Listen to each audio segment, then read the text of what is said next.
off the underwater breathing though, so none of those. I see that you both have it. There's no like buff potions, only self buffs.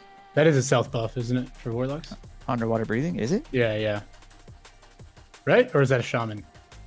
No, that is right. Yeah. Oh Warlocks dang, can my buff bad. that and Yeah, stuff. okay, I'm an idiot. Don't listen to me then. No, no worries. Yeah, I'm just used to seeing that off of like because I use the potion all the time, you know. So never mind, Optic Fair. Don't listen to me. You can throw it back up there. You can throw them both on. Sorry about that. All right, he does get the charge off. And they're going to see the Drain Life connect. One Drain Life goes off. Is the other going to? Now we're just trading that damage there. You're seeing the damage reduction boost coming out from Ecto here. Making a little damage, a little difference maybe, but honestly, he's still losing it, so it's not enough. Ecto getting low, trading these searing pains back and forth, back and forth. There's a second Drain Life coming out. There's Hellstone from Ecto, but he does get Blanket Silence afterwards. Getting low. Who's going to win this one? It's looking like Optic Flare was consistently doing just a little bit more damage. There's the health potion. The Hellstone, Oh my God. health pod as well. Greater health. He used the health potion, the Hellstone, the offhand for the damage absorption, and he shot the fucking, full, and it was like a lay on hands. Beautiful. That was a looks macro, like they both baby. tried to do it. Yeah, it looks like they both tried it, but he just maybe had the Hellstone available with the healing potion there. Nice, nicely played. Ooh, I'm seeing here that there's a. Sorry for that little screen. Let me fix that for you real quick. They can't join our group.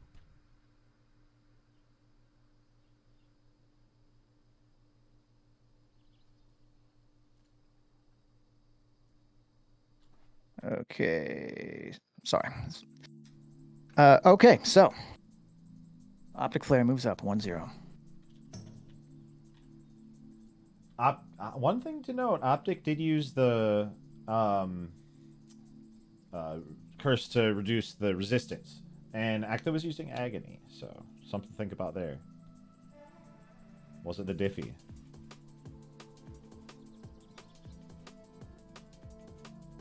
Okay, while he waits, looks like he's doing a bandage cooldown. One thing that is bugging the crap out of me is this thing right here. That thing's gotta go, man. It's like a bug on the windshield. I don't know if you guys ever like just clean your windshield and like a bug splats on it 5 minutes later and you just have like a splat mark on your perfectly clean windshield. Oh man, it drives me nuts.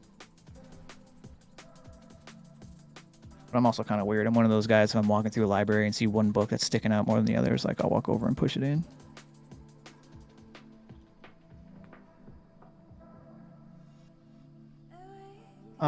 Oh, so sorry, just reading chat here. The band versus melee. No, so the versus melee is drain life.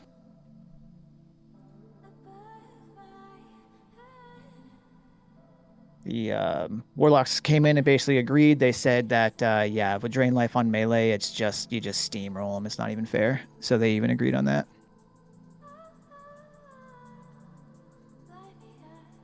Which I love a competitor who isn't looking to gain an unfair advantage. Someone who truly understands that there is a gap between their class and another class and wants to work at minimizing that gap. That's huge. You get huge respect from me for that, because those are tough decisions to make.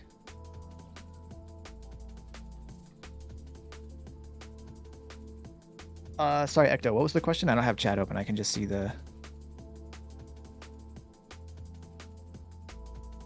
Yeah, you can kill the mobs as long as it's not giving you like a bonus beforehand. Only warriors can start with rage. But if you kill something that gives you some kind of stack or some kind of buff off of killing something, you can't use it. Other than that, yeah, you can go crazy and remove them. Yeah, Feds just asked if you could use Drain Lifers and Enhanced Shamans. You can use anything you want against Enhanced Shamans, from my understanding, or at least you should be able to. You guys have it too easy. All right? I want to hear it, Feds. Yeah, they are considered melee, so maybe the wording on that has to be fixed a little bit. Maybe instead of saying melee, we'll say the specific classes. I mean, you said the classes in your post. Yeah, I did. Melee, then in parentheses, yeah, rogue, warrior, hunter, I believe, for the classes. Okay, you guys ready? Round 2. Ecto has to win this. This is the best 2 out of 3. So Ecto has to win this one if he wants to move on. In other words, he'll move down to the loser's bracket. All right, right off the bat, we are going to see the curses being put out, just the agony. Just kind of trading those searing pains. There we go. Curse. There's the elements. Curse landing there onto Echo. Is it going to make the difference? Optic kind of on the back foot on this one right now, but you are going to see more damage going on to Ecto. Note the curse. There's the big heal macro coming out from Optic Flare right there. Ecto using the Hellstone singularly by itself. Not as effective. Note the curse, friends. Note the difference. Optic was on the back foot completely. Did manage to use the curse. It took 2 tries, note, because one did get resisted, but the second one landed, and then the damage came out. Good game. And Optic Flare moves up 2-0. Now remember, this is double elimination, so Ecto is not out just yet.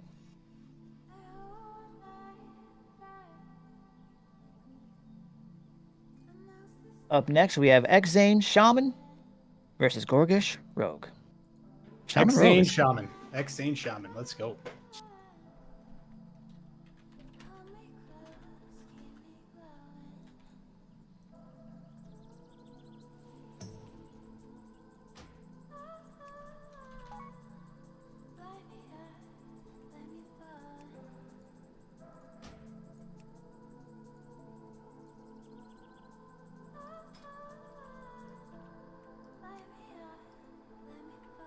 This is going to be interesting. He's Ellie? X-Zane? Is that correct?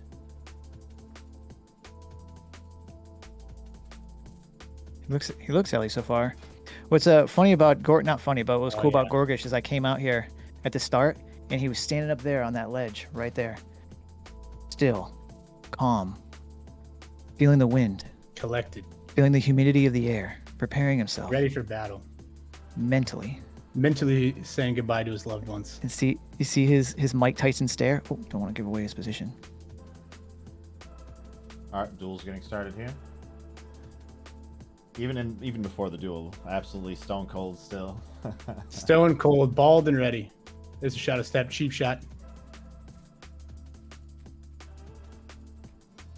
Comes out full kidney by Gorg, the trinket from X-Zane, followed by the freedom totem. Comes in for the chain lightning into the blind, unbelievable blind. Can he get the reset? A sap he is looking for indeed. Kills the totem, just kidding. Not gonna get the read, gets the grenade. Does he land it? No, vanishes the chain lightning, beautiful. Drops the fire nova in hopes of the AoE, but the shadow step sap from the rogue will deny the fire totem. Did get an earthbind down. Goes for the resap.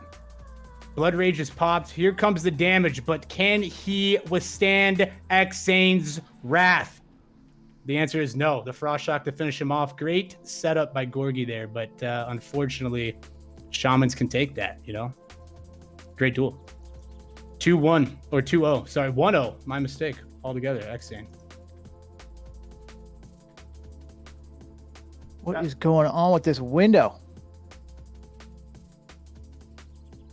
Garbage on my face. Sorry about that. Yeah, that shadow step out of the Nova was a big deal there. Thought maybe it would be enough to kind of turn and make something happen, but nope, not this one. Yeah, is it a 5-second timer on that Nova? Does anyone know? Feds, are you aware, brother? Any shaman experts? Yeah, I think it is 5 seconds. So good timing on that shadow step. The sap too, beautiful.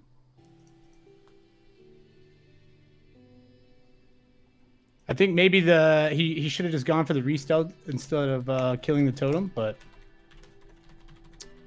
it just seems like the longer you are out of stealth, the less time you have against the shaman. Just consistent pressure, even with the dots.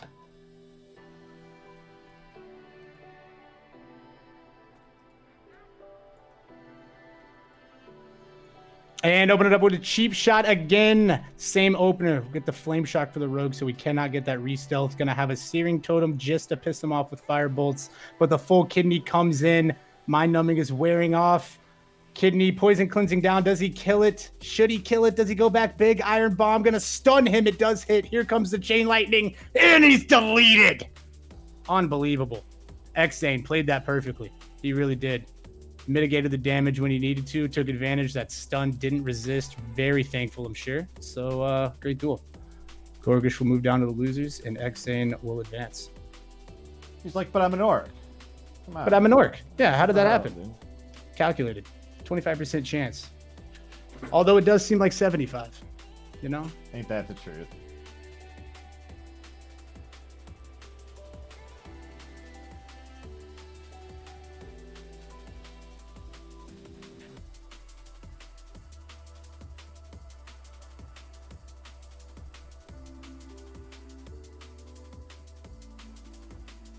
So Xane will be moving on to face Remings, our caster here. One of our casters, Remings, will face Xane next fight. Let's go, baby. And then finally. we'll actually see another shaman before that. Optic Flare, who won, will be facing a shaman. Kazarian. So up next, we have Josito Jones versus Deathproof. I believe those two fought last week, didn't they? Yeah, I can't ask for a better matchup here, honestly. Two Shadow Priests, someone's going to the losers bracket. They both can advance. It's amazing. I think they did face each other on Friday as well for their first match. I could be wrong though. Josito Jones, I'm looking at it here. No, he did not face Deathproof.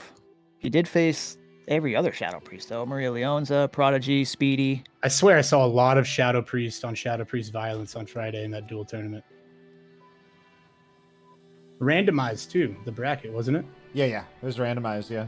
And I almost thought they were like consolidated to the top. Yeah, it was like. Well, when the 80% of the duel I is suppose it was a lot of the field is Shadow Priest, they're bound to fight each other at some point, right? Yeah, you ain't wrong about that.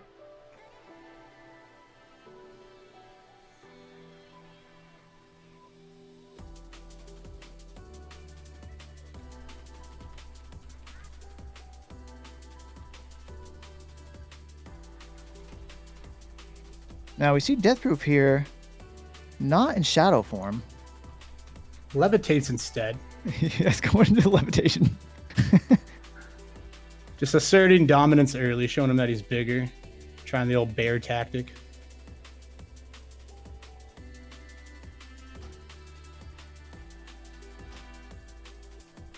Little I wonder if pre-rune he's swap gonna by stay Jose. out of shadow form. Nah, I highly doubt it. He might be a disc priest on accident. Let's check it out. He just went straight holy. He's just gonna try to out heal him. Kind of interesting. He's No, not same. shadow, yeah. Oh, he's not shadow. Interesting. Tri-spec. Oh, that would be... This is going to be fun. You need more than that, Deathproof? Let me know. Interesting. I'm seeing here, the production's getting better. You guys like the production? Thank you, guys. Production's going to get even better. I'm having issues with some crashing from After Effects, but man, I'm learning some crazy cool stuff that you can do with After Effects. Are we doing world buff here? Is that Hosey allowed? did have no, a no buff, it world looks buffs. like. Oh yeah, Hosey dropped that. It's we might need to stall it if we can. Yeah, reset maybe.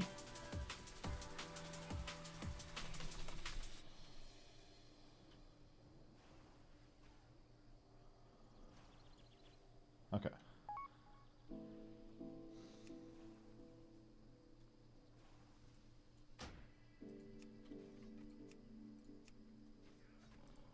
Little target dummy right there. It's waving hello. I think that's kind of what you need to deal with some of the pets. You're kind of seeing the target dummy, paying off in some way. It's going to be some of the knockback and whatnot, letting Hosey free cast for a little bit longer, and it paid off as he got the mind spikes out and into the Shadow of Death, and it was enough to finish him off. Yeah, that's one good way to deal with the pets. I mean, you have a couple ways to deal with it depending on what class you are.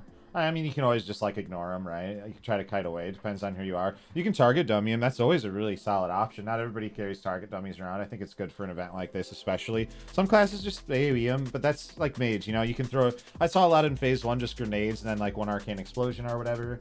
I don't know. I'd have to play around with like throwing the biggest dynamite. Maybe how that feels. Remming, how do you feel about that? Like with the dynamite, how do you like to deal with the Monculus?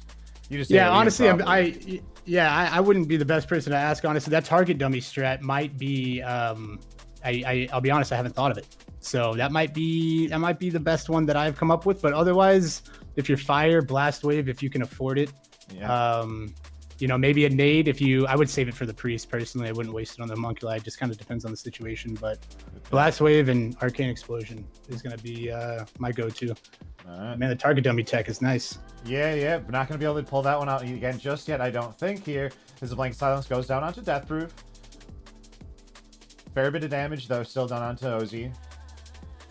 Deathproof's feeling pretty good here right now. A lot of just instant cast on himself here. There's Renewing. A little flash heal action. Just dots, pets doing their thing. A lot of pets on Deathproof, though. You gotta note that. The Shadow Fiend just going down there. Deathproof getting low. There's the Mind Spike, and we are gonna see the Blackout proc coming down into the Main Blast. Will it be enough? Very low. One more. Oh my gosh. Oh my gosh. He does heal, though. So close, yet so far away. Let's look at mana totals. Oh! Targeted dummy. No. That was so much damage right at the end there. Ooh. GG. This HP bar just whipping up and down. Shadow Priest is so strong, and when you start getting those Mind Spikes whipping out, pretty quick cast time into the Mind Blast, and like let's say you don't even need the Blackout necessarily. You move into the instant Shadow or Death. It's just so much quickly sourced damage because the Mind Spikes were already coming in, and you're kind of feeling it. You take 20% maybe over all of them or whatever it might be. But then you get hit with that crit Mind Blast into the instant Shadow or Death, no travel time. It's absurdly good burst. And even though Deathproof healed himself back up instantly, boom, down. It was just, so quick. Yeah, overwhelming damage. Absolutely. It's been a theme with the priest lately. Interesting spec choice from Deathproof, but I could see how it would work out. But the Shadow Priest damage is just too, you almost have to fight it with more damage to overcome it. You have to overwhelm the Shadow Priest, it seems. And that's not easy. That's a good, I feel like that's a good summary of how to beat them, because I've seen Fire Mage do it, especially in the phase 1 with the Disc Priest and stuff, but it's that's tough to damage them sometimes because they have pretty good survivability too. Here's the next duel getting started here, opening up with the cheap shot. There's the Wound Poison applied, going with the exposed armor tactic. Fairy Fire going down onto Bobka. As we see what? It wasn't a magic dust, was it? He slapped him. Looked like put him to sleep. I think that's magic dust. I'm not sure, honestly. Going into Boomkin form right there. There's Gouge going to come out right now. Blind, connecting. Gets out of it. There's a Starfire right now. Is going to just get interrupted. Bobcut, half HP. He catches him out of form though right here. That's big, and gets the blind. There's no abolished poison on him as he bandages himself back up here, and he's clean. There's no Fairy Fire. Ooh, good sap as well from Bobka. Gonna look for the reset, eat here. Moonfire's in a scary position out of form. Not a good spot to be in because it lets him get sap. They let him stealth too, which lets him cheap shot afterwards and get full combo points. Here comes the big damage. Yep, it is gonna be the nade to cover. Great thinking from Bobka. Yeah, but that's gonna be it. GG.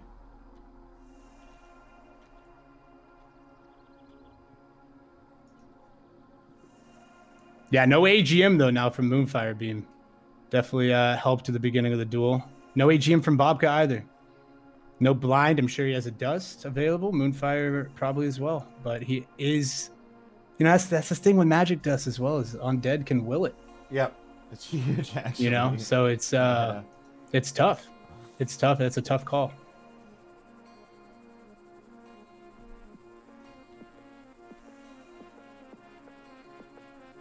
But Bobka also used prep here. Moonfire doesn't have any big cooldowns that he's waiting on. Bobka has nothing, so this could be different if he catches him. Yeah, that's one thing. Rogues in best of threes, they like the best of ones more. So here's a best of 3, opening up with that cheap shot here. Naturally, putting on the exposed armor. Actually, be able to get the clean re-stealth here. And now he's gonna look for another reset while that's still active. So it should be coming up. Moonfire's good here, though. Sitting in bear with Nature's Grasp up, ready for the open. Inevitable open. He might even just say, screw it, and just, well, never mind. Here's a cheap shot. Nature's Grasp does proc, but he's not going to go anywhere into the between the eyes. You love to see it. Not doing too much damage. He gets the blind max range. Look at No. that. That's the magic dust that we all Oh come to know and shit! love. God, I'm kind of. What am I? 30-second blinds are not. There's Boomkin though.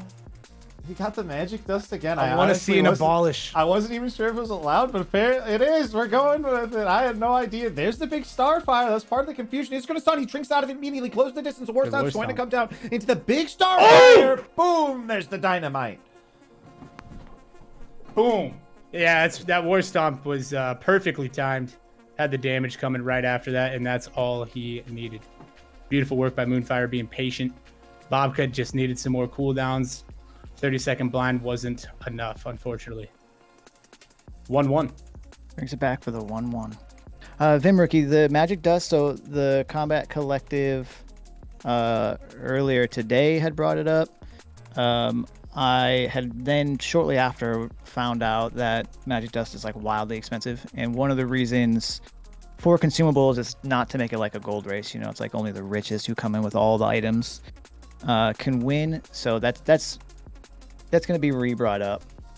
But oh, thank you, Nightbot. I was slouching. But yeah, so for anybody who's tuning in now, we'll talk about it later. All right, there's the cheap shot. Puts it into the gouge afterwards, just buying a little bit of time for himself here. Is going to use evasion because he doesn't like that Whelpling is kind of like whacking away at him right now. A little bit of damage on a Moonfire, but nothing serious. He is going to Wild Growth himself back up. The Fairy Fire is going to get refreshed as well as they Nature's Grasp try to get away. There's the blind, getting it out of it right there. He also piped his Survival Instincts as well, Survival Instincts. So 30% increased health right now. But he is doing a good job kiting Bobka. Bobka with the Fairy Fire. Gonna get the proc, the Starfire stun. That's gonna be it. Yeah, that is what he needed. The RNG god has blessed Moonfire once again with a beautiful stun. Wow. With that early performance coming from Bobka, it was looking dangerous, looking bad for Moonfire, but he came back.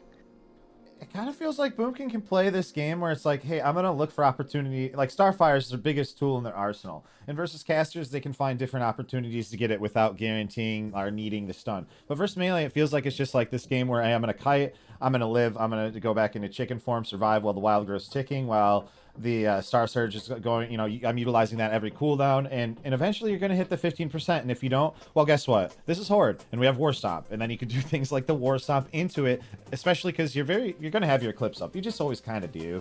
So you're going to have the faster cast on the Starfire, and you do have time with that duration of stun. What's up, Critter Shot? What's going on, man? WoW tournament tonight, man.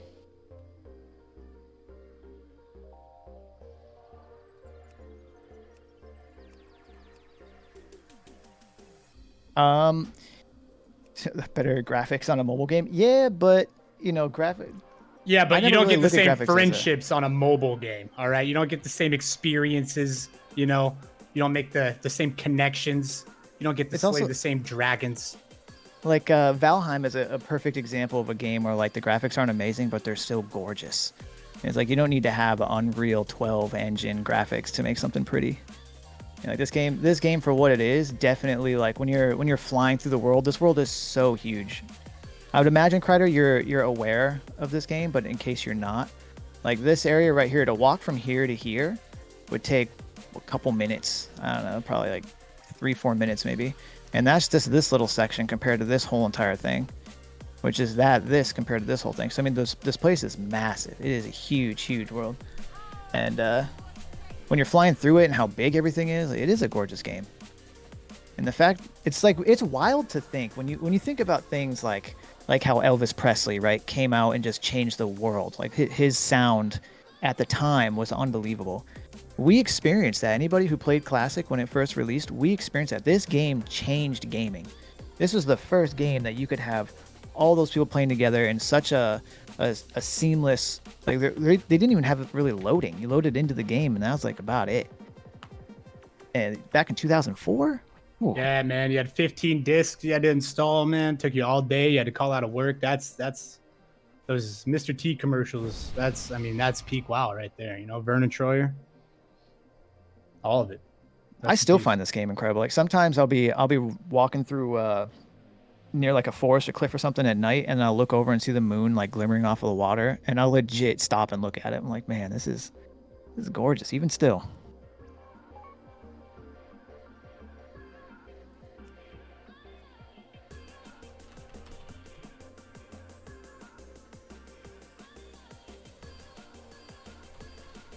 Okay, so up next we have Tazanian. Actually, well, hold on. Let me show you guys something here. Going real quick. So if you didn't know, in Challenge, they have it completely. Just this is the format. So if you didn't notice on this website, if you look to the left of the brackets, you'll see a number. So over here, get this mouse over here. So over here, you see like 1, 2, 3, 4, right? Then over now you see like 5, 6, 7, 8, 9, 10. But over here you'll see 13, 14, 15, 16. This is actually the order you're supposed to go in. Like if this was let's just say this was like a $2 million League of Legends tournament, they would follow those numbers. We can just go down the board to keep it easier, just so that way it's, but like the purpose of it is so that way the time in between people is reduced to the minimum and whatnot, which is why you'd go from down up. But yeah, so we'll probably not do that. It does get a little confusing with double elimination when you follow that perfectly. So we'll just start with round 2 and go down. So up next is Tazanian versus Optic Flare. Tides will always turn, so be brave, take this step. Be accepting of your feelings, inhale deep. This should be interesting. I wonder if Ellie has enough sustainable damage to just absolutely two-shot the beefcake Illidan here. I think this is one they're actually gonna have trouble with because the Soul Link and stuff. I think this maybe is tough. I'm not sure. He could get procs too. He could get really lucky. Yeah, this will be interesting here. Going to just charge in because why not? You're just gonna be disruptive, Ellie. Why not? Grenade's not going to connect here. Popping that Elemental Mastery, going to get Blanket Silence afterwards. Taz popping out the healing potion, just like why not? And they have the Curse of Tongues. There's really nothing you can do about it. There's the Lava Burst. There's the proc. That's what he was looking for. That's big, baby. Optic Flare backed up to a very reasonable amount of health. That macro he had earlier, health potion and everything else. Taz trying to heal up, but you have Curse of Tongues on yourself, and it's hard. That's actually Shaman, a huge weakness to well, any caster that can't decurse, but Shaman in particular. Ellie wants to cast, and that's Curse of Tongues. They can't get rid of it. Like, it's a terrible curse. That is, and that lesser heal is not enough to withstand the pushback when they're just both on top of them like that, especially with the pet hitting. You got the auto attack or constant searing pains from the warlock and the curse on top of that. Yeah, I could see why that heal took so long.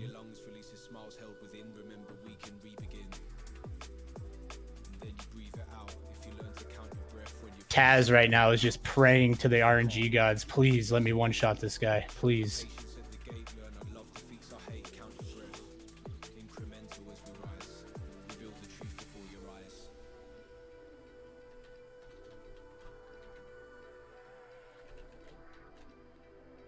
The Hustle. Hustle, are you Charlie Hustle by chance?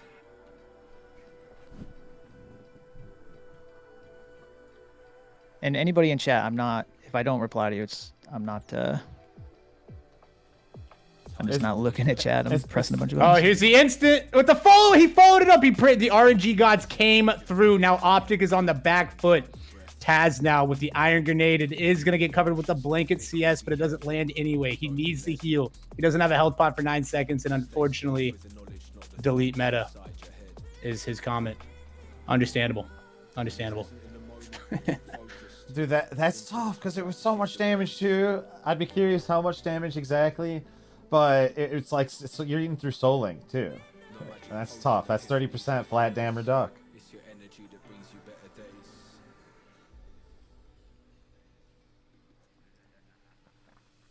Did Maria Leonza ever join the raid?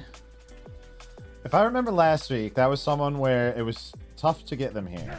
Oops. Yeah. I accidentally made it. I mentioned them in Discord too, and they didn't Yeah, yeah. Let me check Discord again and see. They were doing the blood event last time when we almost called them off when we were waiting for him for like 5 minutes or so, and I was like, And oh, they showed up literally last moment, like the exact moment for their fight. I was like, oh wait, they're farming coins right now.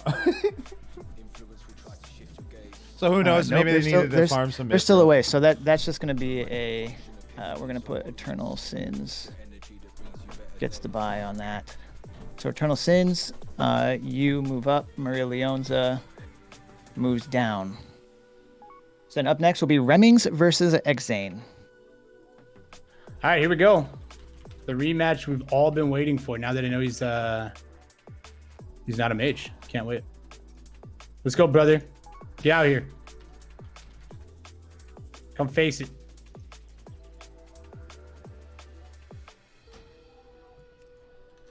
That's up to you if you want me hollering in your ear right now, if you want to get in the zone. And mute No, go ahead. Oh shit. Okay. I did the whole thing last time with you unmuted. It was pretty funny. That's a unique way to do it. I try not to be as disruptive, but it's fun.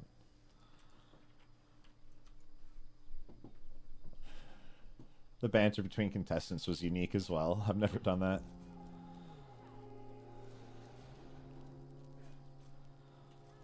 Mage versus Shamoon. Exane. Let's see what he brings to the table here.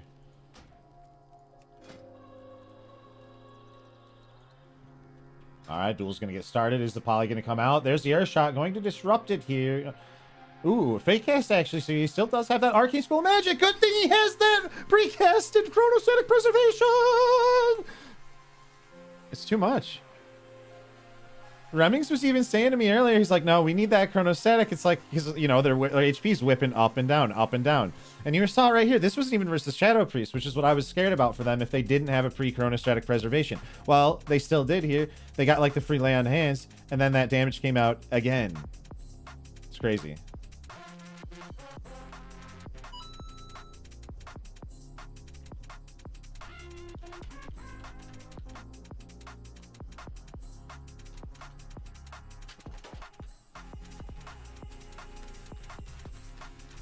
Now, I just want to let anybody know there isn't like a store or anything. Oh, they about to fight.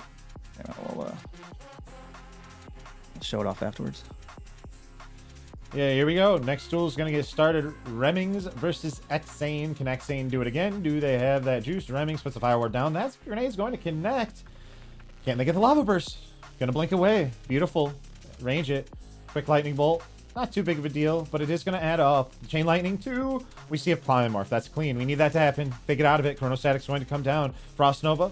They're going to put Decoy Totem down, so just get out of that quickly. Blink away afterwards.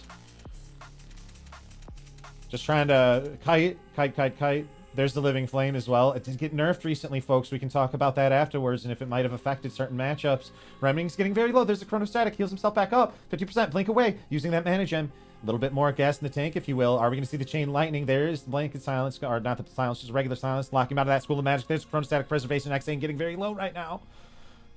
Reming's feeling better. Evocate won't have it for the next match if there's a next match, but they got to win this one. I'm getting ahead of myself as the Living Flame's going to explode. There's a grenade getting out of it with the trinket afterwards. Big Lava Burst. Can it connect? Is the Living Flame close the distance? They blink away, but it is going to connect, but we do not see it proc. So this Shaman's not going to get it off this time. Reming's feeling more comfortable now on the clear front foot of this duel here. Reming's closing the distance.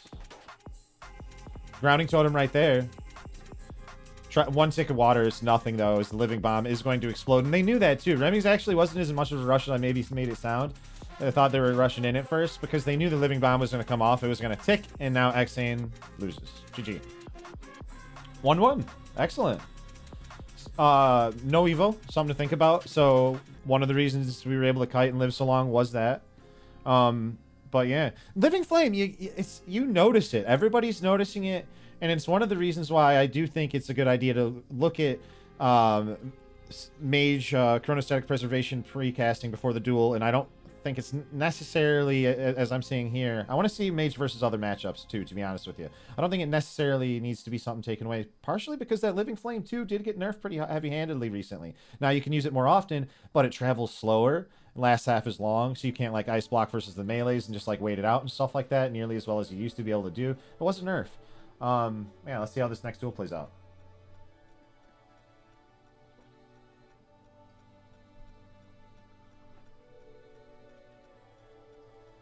Yep, and note Remings was the second place for last Friday night's fights too.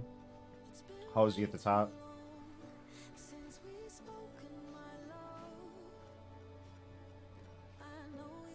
Alright, here we go. Duel getting started. Are we going to get the sheep? We get the sheep. Clean sheep. You love to see it. Looking for the precasted sheep in case of trinket or anything. Here we go. Big Pyroblast coming out. Will we see a Heartbreak tick from the sheep? It's not looking like it. Full Pyro's going to connect. There we go, baby. There's a grounding totem to try to prevent anything afterwards. They are going to destroy it with a quick Fire Blast. There's going to be a full Frostbolt, I think, coming down. Might have been a rank 1, actually, with the Living Flame. There's a grenade, but the decoy... There was actually a resist, too. Decoy totem didn't have anything to do with it. Our Shaman friend whiffs theirs, too. We are going to see the blink into the Fire Blast, but that does allow for a Lava Burst to connect onto Remming. Remming in trouble. There's a Chronostatic. They get it. They do get it up to 70%. There's the big Chain Lightning, but is it going to be enough? There's a Chronostatic full. That's amazing. What a great spell. Blinks away once again. And he knows these aren't getting interrupted. Partially because of other shocks as well, and the CDs with the shocks.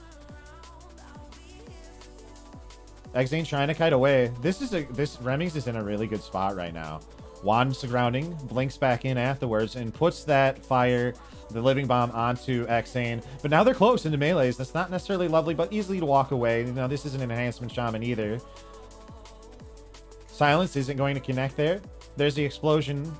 This is starting to even back up. But we do say this is the first stun proc note from the fire damage there. Iron Grenade. Canceled. Canceled again. Patient play. Plenty of damage coming out and the crit coming out, so you're seeing that ignite kind of do just a tad bit more consistent damage.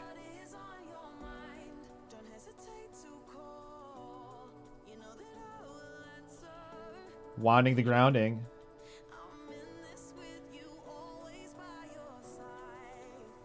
Getting a little bit of both these players.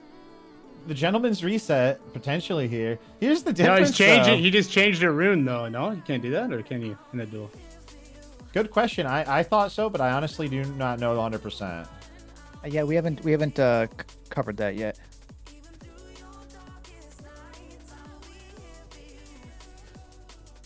And that's again, a big one.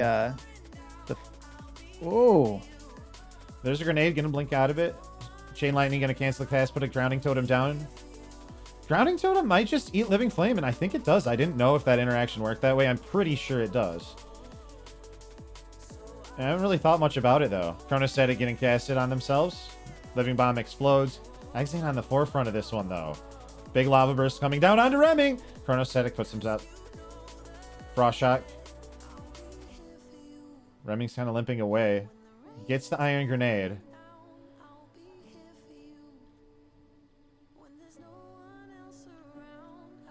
Popping Elemental Mastery does get silenced there from the fire, or from the... No, actually.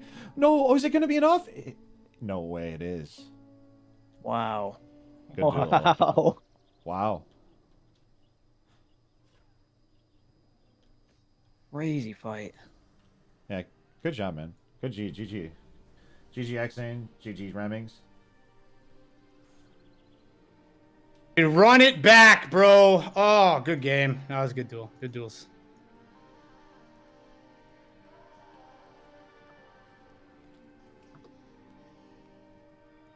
So up next, Timona versus Corvina. So heavy lifting. Just see your comment that you said that we haven't covered that yet halfway through the tourney. No, what I mean by that is that this is going to be a long-term weekly event. This is going to be something that if you ever want a PvP or you just want to enjoy, you can watch or compete.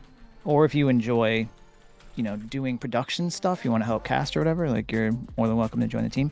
When I say we haven't covered that yet, I mean that there's no way we're going to come in week 1 and just dump a 10,000 word rulebook right off the bat. So it's going to be, little by little as we go, we're going to make sure we cover everything properly, especially with SOD, where a lot of these rules are kind of new. The runes are new, patches are going to come up, things are going to change all the time.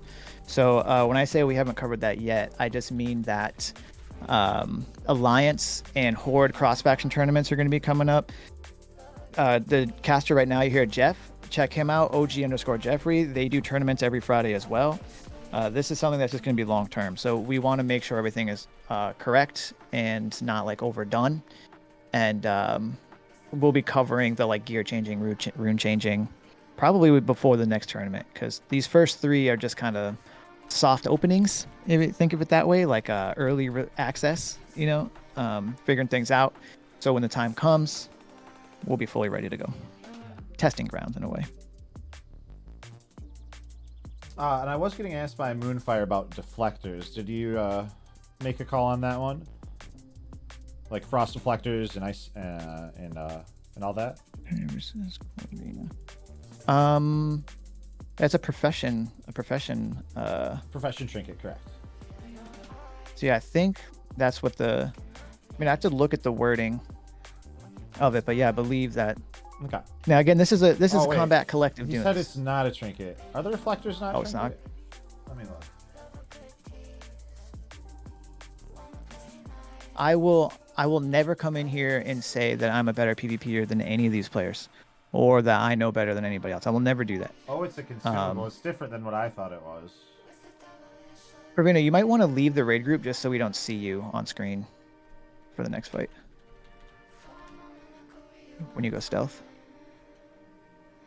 But that's the point of the combat collective. Oh, duel's getting started, by the way, friends. And it's looking grim for our rogue right now, honestly.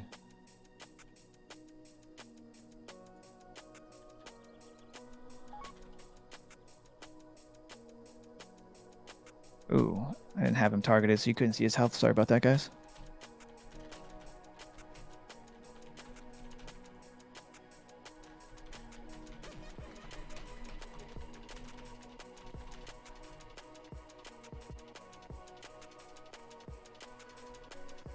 The old classic rogue mage duel. Ooh, Ectoblaster's saying you're thinking of the reflector trinkets. You can't make them yet. Yeah, that's what I was thinking personally. Oh yeah, no, those are like 245, Yeah. two something engineering, pretty high up. So apparently it's another one that's a consumable, but an Ingi one, which I actually didn't weirdly know about. It's kind of odd for me, Nice, honestly. gets the sap. He does have the chicken out. Whose chicken is that? Oh, that's not a chicken. That's a goblin landmine. It Unbelievable is? thinking by Corby. Those are Huge fun. ambush here. Followed it up. Blink. Wow. The just landmine, he insane blinked into the damage. landmine, bro. No, that's how he dies. He blinked into the That's how he landmine! died? I'm so happy. I'm so happy. Did we catch Are you it? kidding? Tell me I caught it. Oh, it was That, sexy. wait, that's what killed He him? did 100%. OG Chesney. Oh I my caught it. god, what? We need to see that again at some point. That was so awesome. Oh my god. Yeah, I mean, I didn't catch when he landed on it, but I mean, It looked like he I'll show the backstabbed him the like full screen. pre-blink, and he died during the blink. That's maybe I'm wrong. Maybe he blinked into that and killed him instantly as well. I don't. Holy crap. It looked like it. No, I someone lost check it. the There you go, combat there to the log. right on top. Yep, you see the landmine going off. I can't believe that.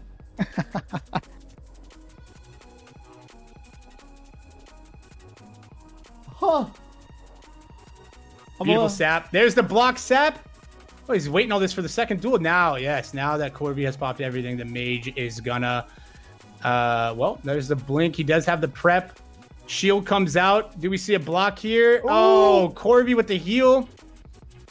Mage with the heal. He blocks it though. Good. But there you go. There's the living flame nerf coming. Nice, beautiful nade to interrupt and the sheep to cover. Bandage from the mage here. They're both healing.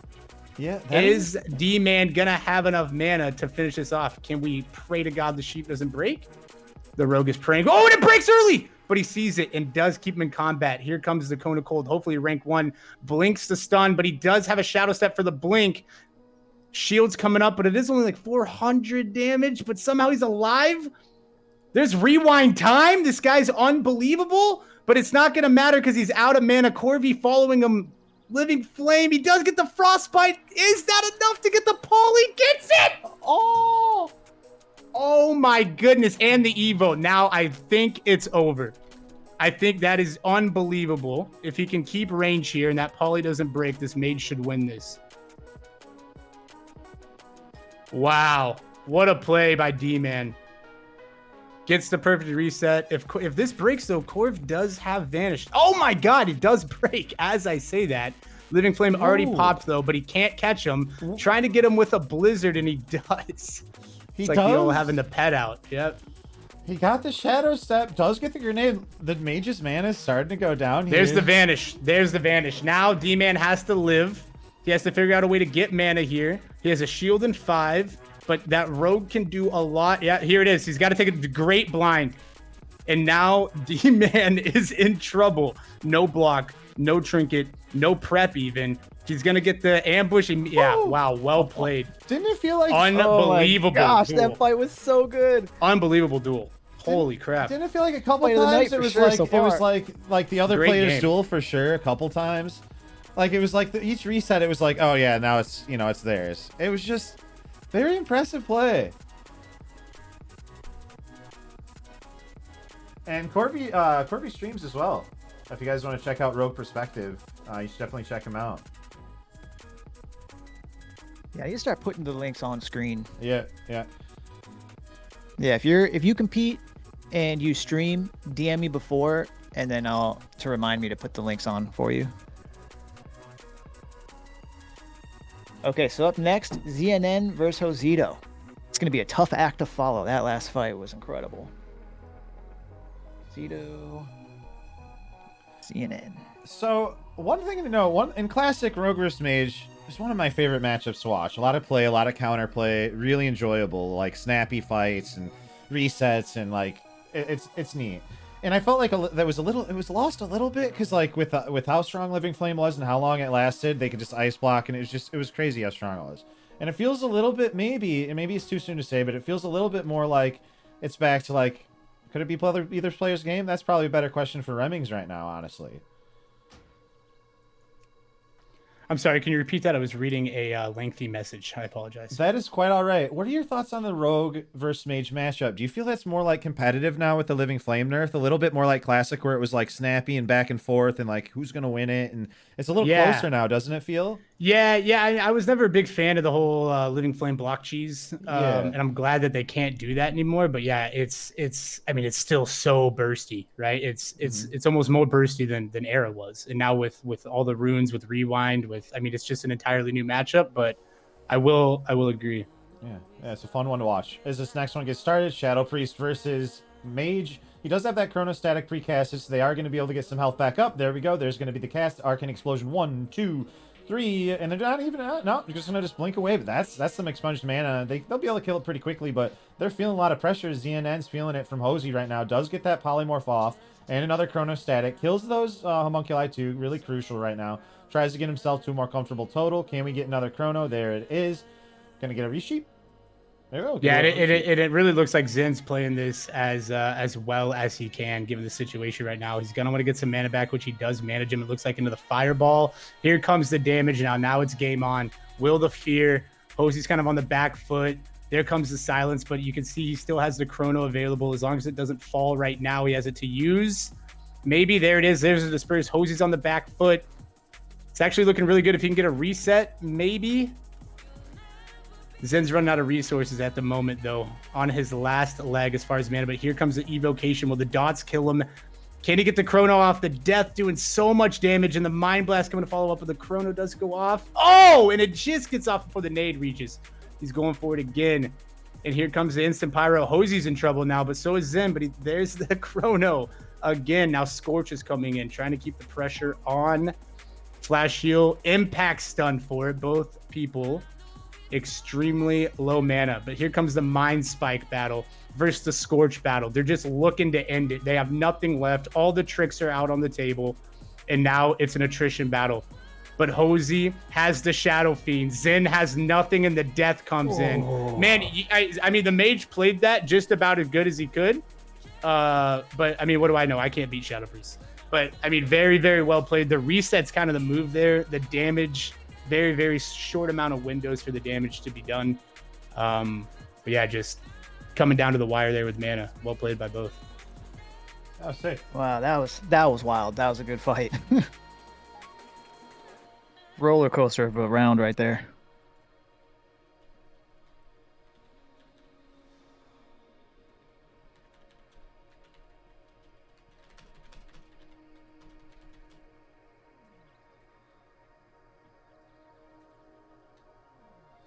There is an elixir on Hosey. I'm not sure if we're what your rule is on that, but that was brought Oh up yeah, to the me. elixir of coalescence. Yeah, that one's we got that's no longer Josito, the elixir of coalescence. Coalescent? Coalescence? Just figured I I mentioned don't have my it, so. UI, so I can't. Yeah, that elixir's gotta pop that off though. After last week. Insta sleep, but he wills it into the silence. Now he's on the back foot. Hosey already got the will out of the way, which was the plan with the magic dust. Pre-popped it.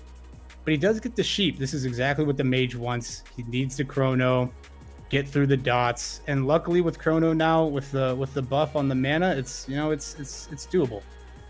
Here he comes. He's just resetting now, just trying to keep his health. He's got the mana potion coming back in a minute, mana or health, whatever he chooses. There's the third and final sheep. Here comes the fireball. Now he's going to try to get on the front foot. The impact stun is exactly what he wanted. Follows it up with another fireball, but Hosey goes invisible with the gnomish cloaking device to cancel the cast. Unfortunate. Still on the back foot here. Zen scorching. He's trying to put as much damage as possible. But there's the silence. Can he? Oh my gosh. It's just unbelievable damage. It's really tricky because you want to stay on top of him to avoid the reset. Right, but you also don't want to get silence. It's a 20-yard range. You're trying to range the silence because that's really the only terrifying spot. If you can kite and keep the chronos up, you can kind of win the mana battle. But you know that silence, mind blast, death, or even just a death in that case, is all it took.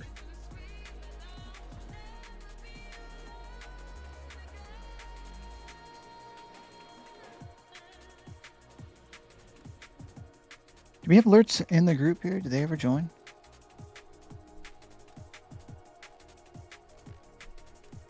Check Discord here. Alerts.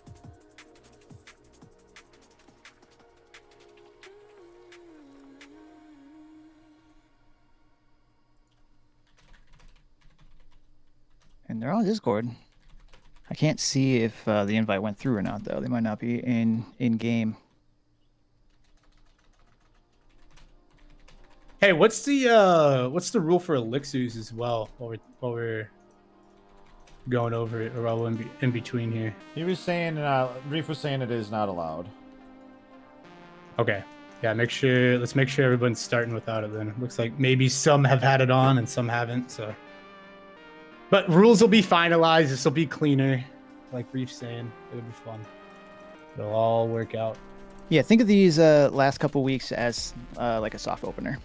We are figuring things out as we go. This will be every week, long term. So you will have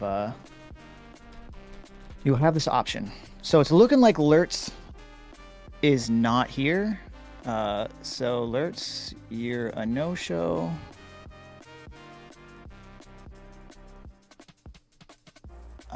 Okay, Prodigy gets the buy, moves up. So then up next will be you with the Feds versus you, Moonfire Beam. Oh, In the this future, the is way gonna that, be fun. Just so you guys know, in the future, the check-in process, it will be. Oh, I spelled Prodigy wrong. It'll be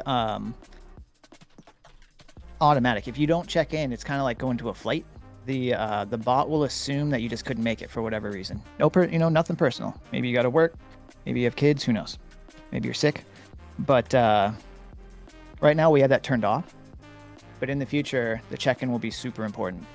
So if you don't check in, it'll just assume you can't make it. You'll be removed. The brackets will be shuffled without you. Yeah, I'm really curious about this one. Looks like he's gonna start at range, open up with a Moonfire. You with the Feds is like, how do I get to this guy? Grounded the other Moonfires, just turning damage, hoping to land this Iron Grenade, and he does. Now the burst from you with the Feds. Can he sustain it? Can he catch up to a Druid? Who knows? We haven't seen the Freedom Totem yet. Feds is getting dangerously low. Might want to pop out a heal sometime, but he says, screw it.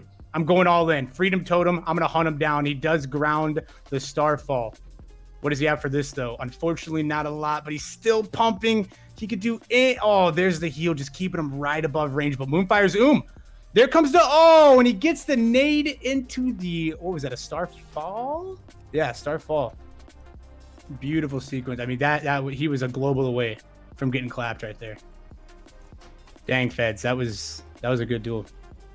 That's interesting. I mean, what does he do? You can't really kite him, right? You kind of just have to all gas, no brakes, and hope you can stay connected.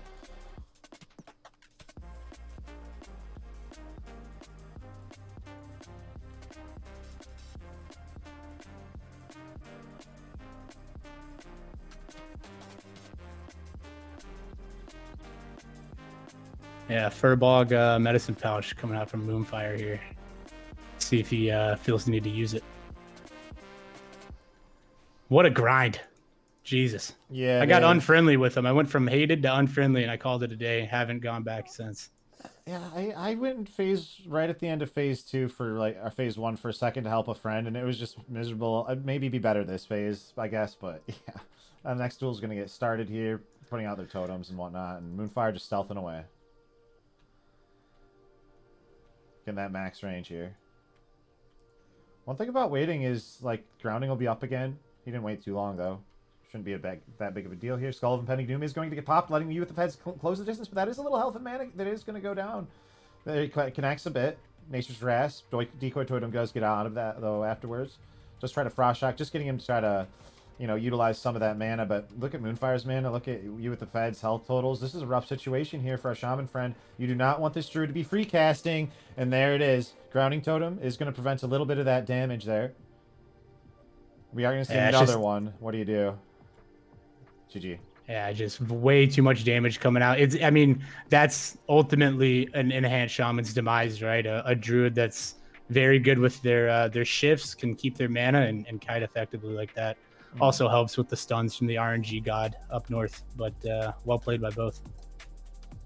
Yeah, I think one of the biggest things with that matchup, and it might be something to look into, is the Druid Stealth opener.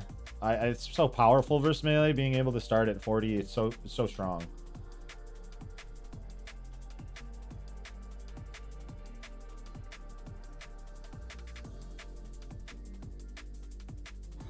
We got Noose up on the Shadow Priest. He says, you know what? I'm tired of waiting. I don't even know if I'm up next. I'm just ready. Put anybody in front of me. Look at him. Just getting ready. Mentally preparing. Fly's a gamer, man. Yeah, it's always fun to watch him duel in a Shadow Priest versus Shadow Priest action here versus a little Jerome here.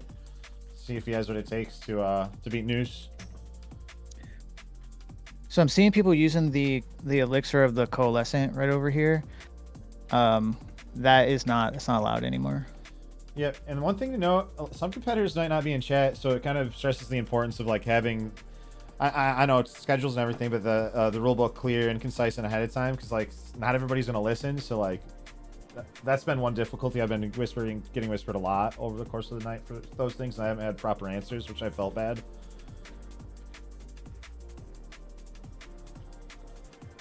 What is that elixir of what is that even? Is it just a dispel protection? I guess it gives +1 to your stats or something, or 1% or something like that. No, I think it's +1. It gives +1 to everything, I believe. All right, there we go. They're like, yeah, we don't, we've been talking up. They want to just battle here. Full pats onto Jerome right now. Look at pet diff. The Homunculus now onto Noose. Are we going to see a Shadow Fiend come out as well? Jerome taking a lot of damage. Whoa! God! Yeah, man, Noose smacks, dude. Holy crap! And what is Jerome running as far as spec? He's running the tri-spec with the silence as well. Damn. Is that similar to our priest before? I'd imagine so. It might be just what they thought was going to be the strongest option versus most classes. That's unfortunate too that both the Shadow Priest matchups or the tri-spec priests have gone against Shadow Priest both times. We haven't even get to. I mean, I don't see it winning, but I would love to see what it could do against other classes, assuming that they've tested it, right?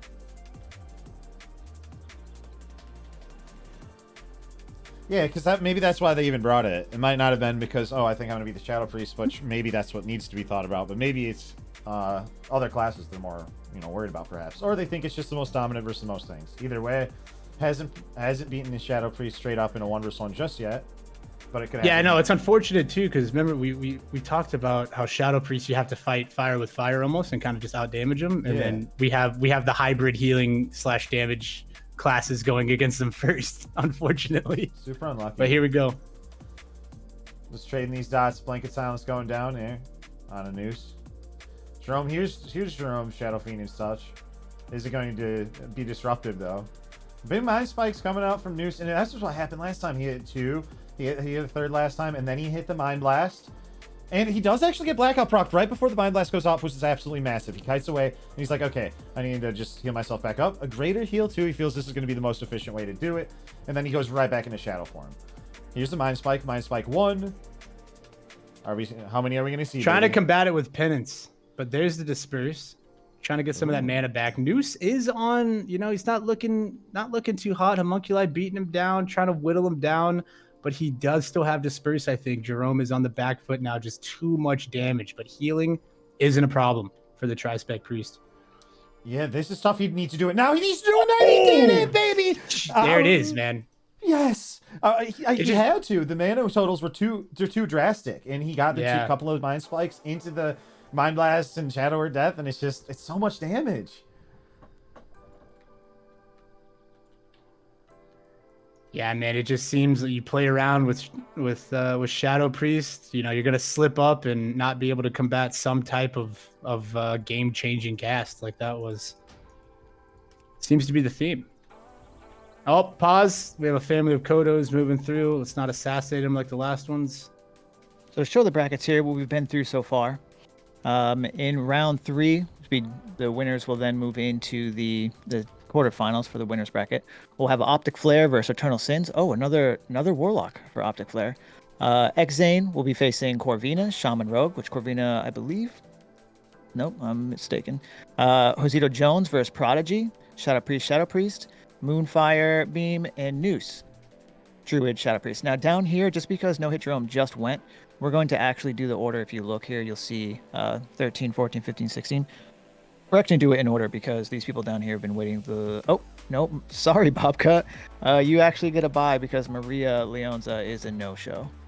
So, could we do the duel still so I get like CDs rolling? Because then it's gonna be doing back-to-back. I mean, I can still duel Taz. You're saying just duel Taz. I mean, you'll do that, but you're just gonna wait longer until your next duel. That's all. Well, then my CDs will be up for next duel. Though it's still good than doing back-to-back. After that, we're gonna, if that makes sense. Yeah, sure. That's what you want. That's what you want to do. Just because we got a no-show. Normally, the check-in process will help us reduce no-shows. But I'm suffering. It's just like a quality of life for everyone. But so we'll do Bobka Tazania next, and then we'll do Death Proof, Damanu, Priest, Rogue, or Mage. I mean, Gorgish Lurch is a no-show too, actually. This is Corby too. Did the bracket change also? Did I not have 2 mages in a row? Didn't one of them have a bye, and now it's a shaman? You fought a mage and now a shaman. No, because Xane beat Remings. Oh, okay. I thought there was a bye in there.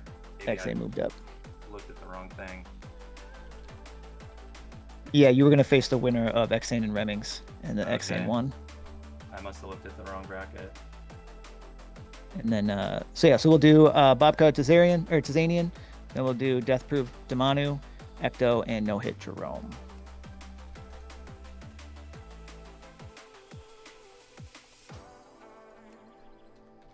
are these BO3 or what? What kind of Best of 3, yeah.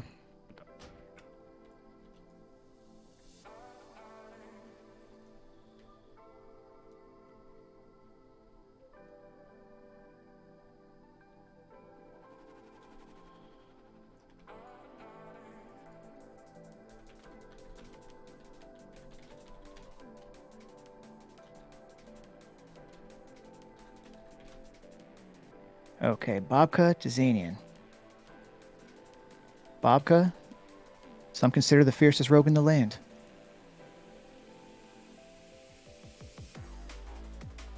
Oh, you guys are fighting already? Yes, sir. They're right into it. There's cheap shots going to land.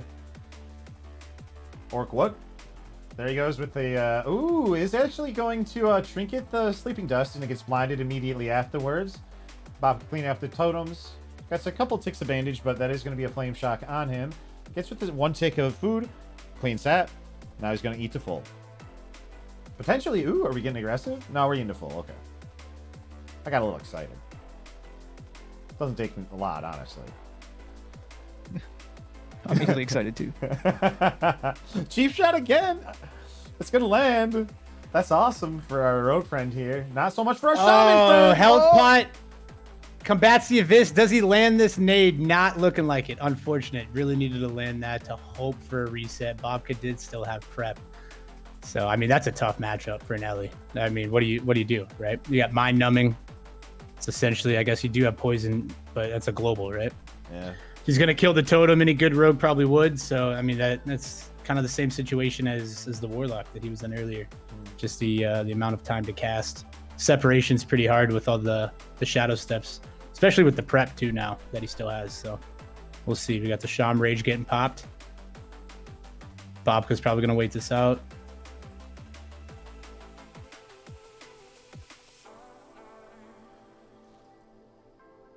Way of the Earth going on the pants from Taz right now. Ooh. Going Ghost Wolf. Okay. He wants to just try to, gain that sturdiness. Gets the extra shock too, so it is, valuable. All that extra stuff. Let's see if the cheap shot lands here. Yep. Is going to land once again onto our Ghost Wolf friend. There's going to be between the eyes full, landing on a Taz as well. Goes up and cleans one of the totems and gets a full blind out here. Kills the totem too. Did he just kill the totem?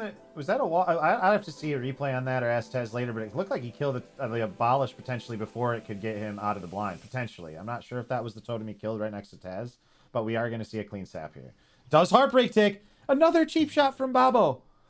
Tez in a very vulnerable spot because that's going to be another between the eyes too. And I don't think there's anything he's going to be able to do. GG.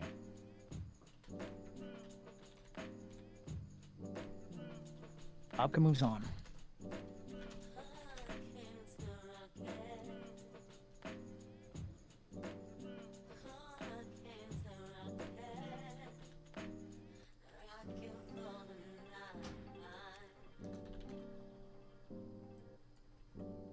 So up next, we have Deathproof, Damanu, Shadow Priest, Mage. Now remember, folks, this is the loser's bracket, so these matches down here, if someone loses, they go home.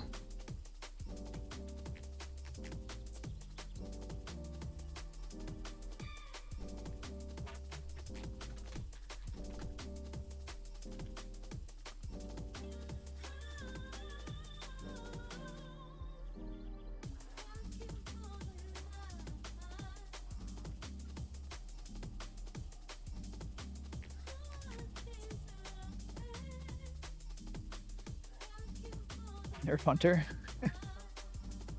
We had a hunter in here, he just didn't show up. Yeah, there was a hunter. He no-showed. Alerts, if you're watching, it was tonight. Arcane Blast coming out from him. This is not going to connect. I think he got one off right before that, though. Living Flame. Kona Cold just to slow him up in that. We do see the Dispersion just to kite away from this damage and try to get a little bit of a reset. And the Mage is fine, ultimately with a Healing Potion, too. Coming out from Deathproof right there at the end. Just interesting because there was a reset. I think eating and drinking was probably the call there because the Mage was doing the same. You don't need to use a health potion. But he decides to get aggressive. There's the Shadow Fiend and those dots onto the Mage. Chronostatic. Boom. Back up. Mind Blast. No Mind Spikes. Not doing a whole hell of a lot there. I see some Arcane Missiles, fast casts. Boom. You love seeing them like that. Chronostatic once again. 1 Arcane Blast. 2 Arcane Blast. Is it possible an Arcane Surge shenanigan is going to go down if they can get enough casts? I'd imagine so if you're blasting, perhaps. This is a Mage that knows what they're doing too. There's the Living Flame into the Kona Cold. 1 Arcane Blast. I always felt this was the best way to whittle healers down in Phase 1. When I was playing my Mage. It was just the Arcane Blasting them down, especially the Priest. Interesting, that's the strategy you can use here too. It's kind of neat because I don't think I've seen Arcane Blast used in these tournaments just yet. No, not yet. It's a pretty interesting tactic, but it seems to be working out for him, just given Death is tri-spec. He does get the mana or health pot there with the reset. He's going to look for a drink and probably a quick eat. Why not? It's got 10 seconds. It's going to break early. Death Proof is going to sit down and drink and eat as well. Little reset here. Who's going to get up faster? D-Man probably should. You don't want the healer priest to get that much mana, but he needs it too. I'm just going to reset. All right. D-Man's like, you know what? Enough. Let's go. Rank 1 Frostbolt to start. Dot's coming out. He's still going to just try to range this and pop as much damage as he can. Both of them just turrets into each other. Who gets the proc? The blackout stun's there. It's pretty bad timing, but we're going to respond with an instant lay of hands. Death Proof's going for the Mind Blast. A CS! Perfect hold on that CS. I thought the fake was going to come. Penance to whittle him down. Chrono's going to get cast, and he has nothing. He might have silence available.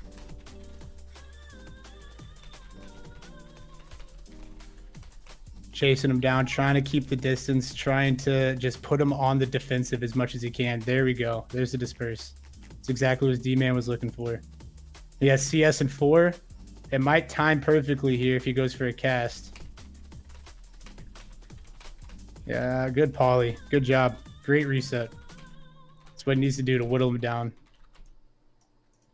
Unfortunately, it breaks. Probably a DR issue. But here comes the Penance. It's just aggressive. And the sheep again. No, it wasn't a DR issue. It was just an unlucky break. Little heartbeat there. D-Man's really looking for the reset. Mana, just unlucky. Break again. Yeah, both of them looking for the reset here. This is, I mean, they're both essentially the same spec, right? Hybrid is the definition of both of them, I would say. So they're probably going to play this pretty similarly.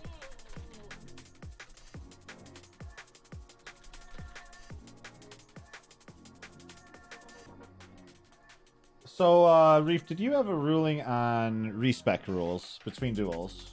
I'm actually forget. There's a duel right now. I apologize. This isn't the proper time for it. We can figure that out right after this one, as this duel gets started. Rank 1 Frostbolt, just slowing down Death Proof here. Doing the same thing. There's a Living Flame, just dispelling himself. Doesn't want to sit in that fire, but he can't dispel himself again. He's too pressured. He got hit with the Nova right after he dispelled himself from slow. He's getting eaten away in this Living Flame.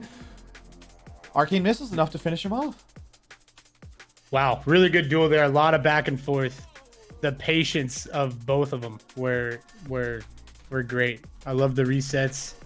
I loved the patience on the mage, and he was able to finally get that crit he was looking for and take him down. Nice work. So to answer your earlier question, Jeff, the topic of respecing in between duels was brought up like right before the tournament, maybe 90 minutes before it or so. So at the moment, no, there's nothing against it at the moment, but that is on the docket for them to figure it out. So for anybody who's just tuning in now, not this weekend, not a couple days from now, but the following weekend will be the next tournament, and there will be weekends from there on out every Sunday, and there will be cross faction. I was the only person apparently who thought that separate factions was a good idea. So.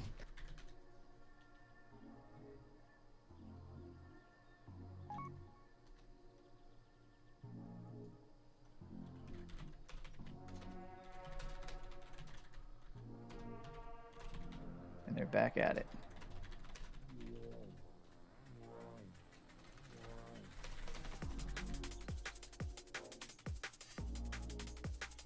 Control, BZ, Alliance, and Horde will be Sunday, March 24th.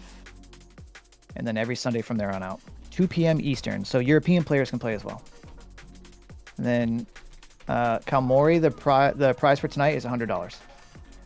$100 Look for at the win. D-Man going with the Evo here on the reset. Well played. Well played. Perfect reset. Gonna cast a Chrono. End of the other one. Just, perfect time. I love when that happens. When you just plan the heartbeat perfectly. Living Flame traveling. It's gonna start with the rank 1. Force to dispel, so we get the global interrupt. He luckily does get the Arcane Missile proc. But Death Proof is trying to combat the storm. Does get an Adult Planestrider feared as well. Just pumping him with damage. Unbelievable procs from D-Man here. says good duels and blinks off in the distance. Wow. Yeah, Deathproof played that really well. I mean, what can you do other than exactly how he played it? Just try to stay alive. It's a mana battle at that point. Trying to absorb all of the damage coming out of the mage. It's pretty hard as well when they keep getting the missile barrage procs like D-Man was lucky enough to have. But well played by both. Could have gone either way.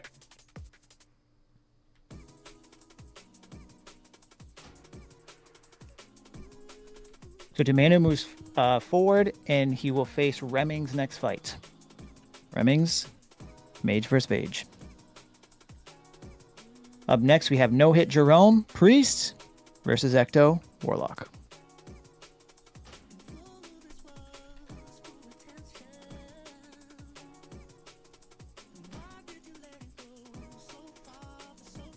Control B, you said you'll show up. Yeah, if you want to register, the easiest way is you can just look at it this way. But the registration won't open up until the weekend, though, because we do it a week in advance. So look into registration around like Sunday. Yeah, Jerome is taking a lot of damage right now. Nozik's cursed too. We're seeing the elements curse here. Just try to, all of that damage they're putting out, all the searing pains rather. Still all the damage. And it's just going to do a lot more as Jerome starts to get low. Ooh, he just popped the Divine Potion. Ooh, Wild Vine, baby. And it was a big one too. Almost went full. Dispersion afterwards, gets away. Looking in a pretty comfortable position right now, actually. Penance's offensively, is that going to bite him in the butt? That's the big question right now, as he starts to feel very vulnerable. There's a Blanket Silence onto Jerome. What? Where did his health go? Did anyone see that? What was that? Did I miss something? That was a lot of burst. It was. Onto No Hit Jerome. Dude, I don't know if he'd use something additional. Maybe we'll have was to that ask his was him. that his mechanical dragonling just pumping him? I mean, I saw it drop pretty quick. He looked like he was chilling. Wow. Do you think there's a synergy? I've noticed that when these warlocks are putting on their cursed elements, where their damage is just doing more. That's way better than agony. I've noticed they start doing way more. I wonder if that affects anything else, whether it's the Fell Hunter, the Wet Dragonling. I'm honestly not sure those specifics, but a lot came out at that particular moment.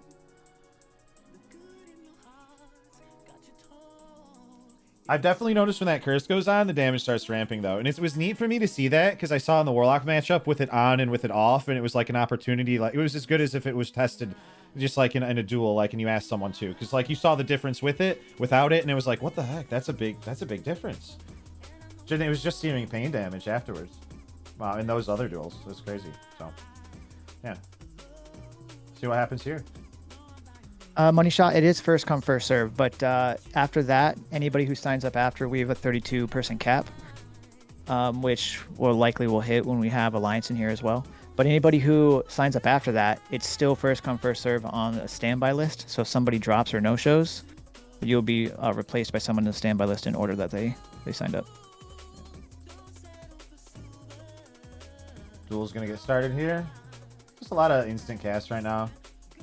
There's that debuff. Just trying to on feel it Jerome. out, looks like. Yeah. Just trying to feel it out. Trying to Jerome. Jerome's like, you know what? I don't like it. Look at all the pets. Look at all the pets. High yield radiation bomb. Brutal. Absolute brutal. Look at that damage tick on him. I haven't used Chasing that him very down. much, but I want to experiment with it. Yeah, I've never used it, but it looks pretty effective. Yeah, I like it. It slows as well. Jerome feeling pretty comfortable after that dispersion, honestly. Ecto on the back foot, but we've seen him pump damage before. Can he do it again? Oh! Oh my goodness, man. Yeah, what is it? It's got to be the incinerate. It's all it could be. I'm like looking. I must missing it. I don't know. I don't know what a meta is. I even have. Look a at them though on the Warlock. back foot. They're both really close health and mana, just 10%. Trying to keep up the pressure. Can Jerome get a heal off? Yes, but at what cost? His mana is at 410 down to 205. Running out of abilities. Health not far behind, and that's going to be it. Just the relentless pressure from Ecto. Dude, so I got a week where it tells me like ability for ability what's going on for the most part, and it's like searing pains. It's searing pains. He did the incinerate into like the double searing pains, and it's so much damage. Yeah. It's ridiculous. And just kind of running them. And they're so tanky because they got the Soul Link rocking, they got the Hellstone, they got their health potions.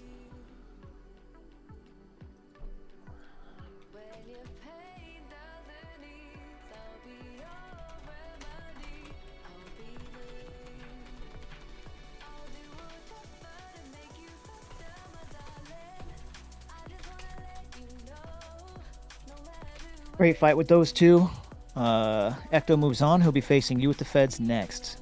We're going to start up now into the winners bracket, into round 3. Up next, we have Optic Flare versus Eternal Sins. Warlock on Warlock.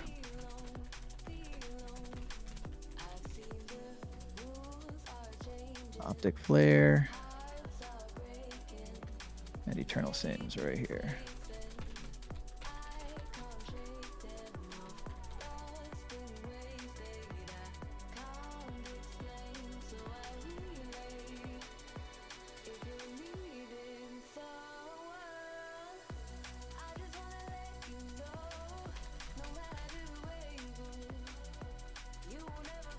Warlock on Warlock, Weedsy. LVL, Lock v Lock. May the best lock win. $100 on the line.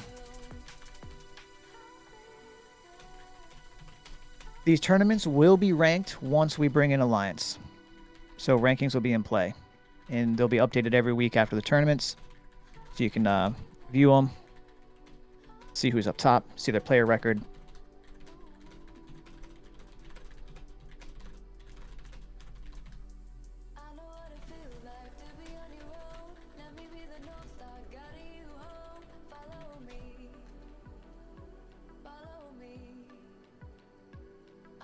Interesting. Not seeing Eternal Sins in meta.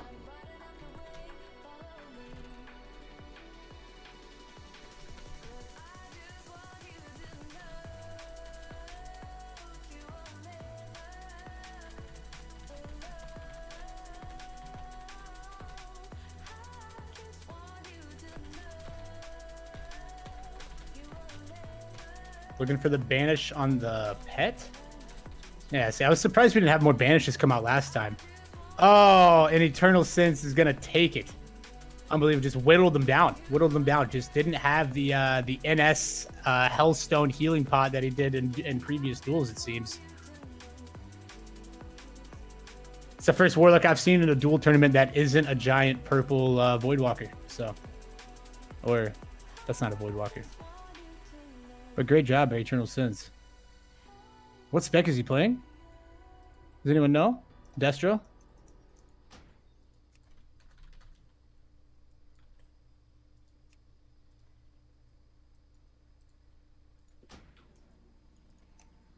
Looks like AF, actually. My fault. Interesting. That's a first. Whoops. I don't know about first completely, but you don't see it often.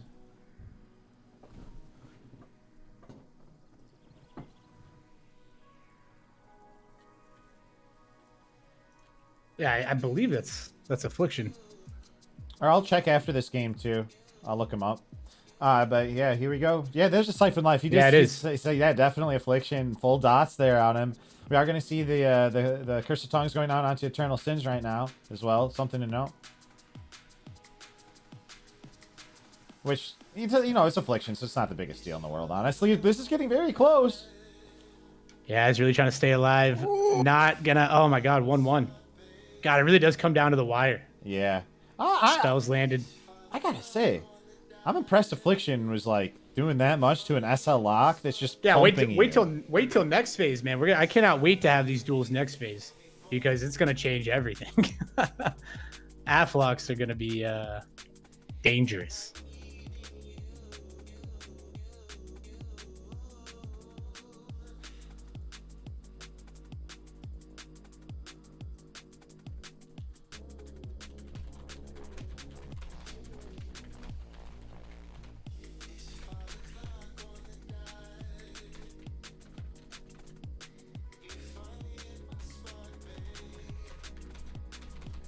And this is it. Winner moves on, loser goes home. Just trying to pump as much damage as possible before the meta can get his stranglehold on top of him. But there's the health pod from Optic. Eternal Sin sitting in a really good spot with the Drain Life. Going to look for a Fear here. Does get spell locked. Not the spot he wanted to be in, but Optic's not looking good. The last dot of Curse and Agony has ticked. He is no dots. There's Haunt, though. Eternal Sin's looking really, really good, but Optic's somehow alive. Just living with that Drain Life. But it's... Oh, my God. Is it going to be enough? Is he gonna die? He finally goes down. Unreal. That heal is crazy. Great job to Eternal Sins. We love seeing the non-meta Warlock compete. At least I do. I don't know about you guys, but I don't even know what the meta Warlocks do because they don't cast. They just shoot out some damage. I believe it's Searing Pain, but hats off to Eternal Sins. Great duel, boys.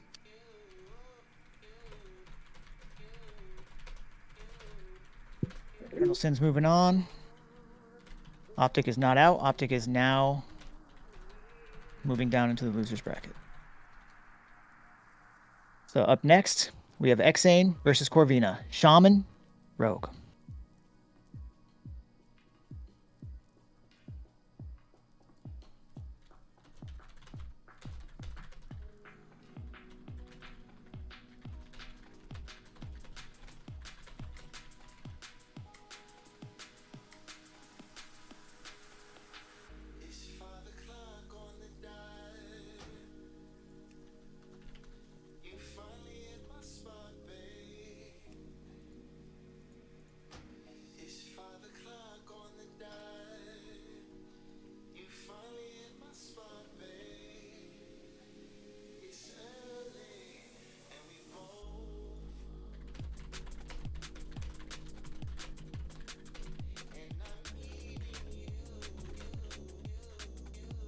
Okay, now Corvina, I would recommend after this to leave the raid before the start of the fight.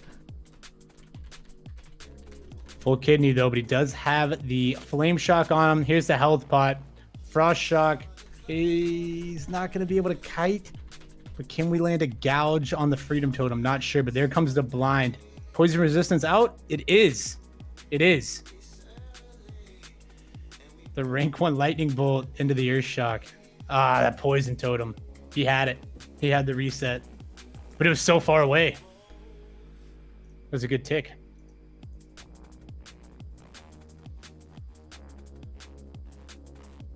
I love that blind isn't a hard CC. You know, I love that it's a poison in classic. Some people may hate that, but I love that you can deal with it. You know, I'm sure rogues don't. Rogues won't agree with me here, but it's cool, right? Like pre-abolish it if you're a druid, or the poison cleansing totem from downtown like this one. Cool little outplays available. Yeah, I love that play and counterplay. It's sick. It's exciting when it happens too, and then how's the other player going to recover and whatnot. And it gives an opportunity for rogues. I always like when rogues like strategically kill certain totems, and I also like, and I haven't seen it as often just yet, when and it's partially because of totem ranges and stuff, and you don't have as many points to get extra range right now because you're limited. But I like when when shamans like spread their totems a little to make the rogue work for it for the full reset, you know? So, yeah, kind of like that. It's sexy. Yeah. It's I don't know sexy. if that was intentional, but Yeah. Here comes the ambush. Just trying to do as much damage as possible. A 3 combo point between the eyes. He doesn't care.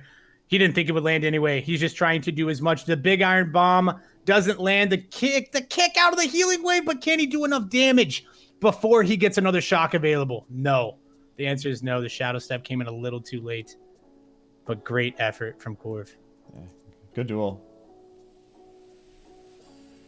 That's tough, man. That's really tough, you know, as the cooldowns dwindle, you know, Shaman becomes more and more favored, especially without the blind.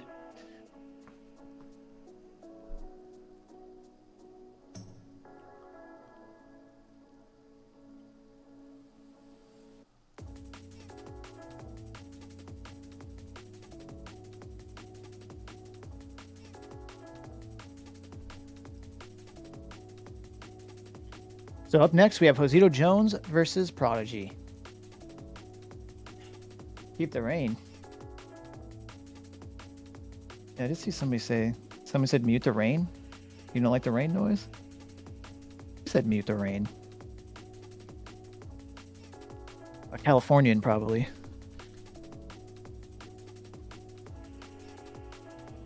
If you've never been to California, it literally never rains there. It's crazy. Well, Southern California. I don't even think they get clouds in the sky in California, I hear. Yeah, they do every other year in May. They call it Gray May. Gray May, yeah. They get that May one gray. cloud. Yeah, understand. June gloom. That's why they're also so uptight out there, you know. It's because the weather's so bad. Yeah. Oh, is Nightbot saying this ad thing? I actually turned ads off entirely. I was, for those of you who were complaining about it, I was just sick of hearing you complain. It's kind of like I don't have kids, but if I had kids, I feel like if my kids complained enough, I'd be like, okay, fine, like, whatever you want. Nah, that's when you whip out the shot caller. You know what I mean? So let me turn off this ads Nightbot thing here. Okay.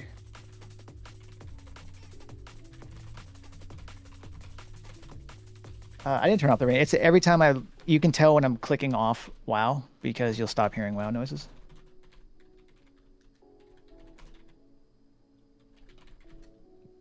Yeah, I've got like 5 windows open, bouncing back and forth.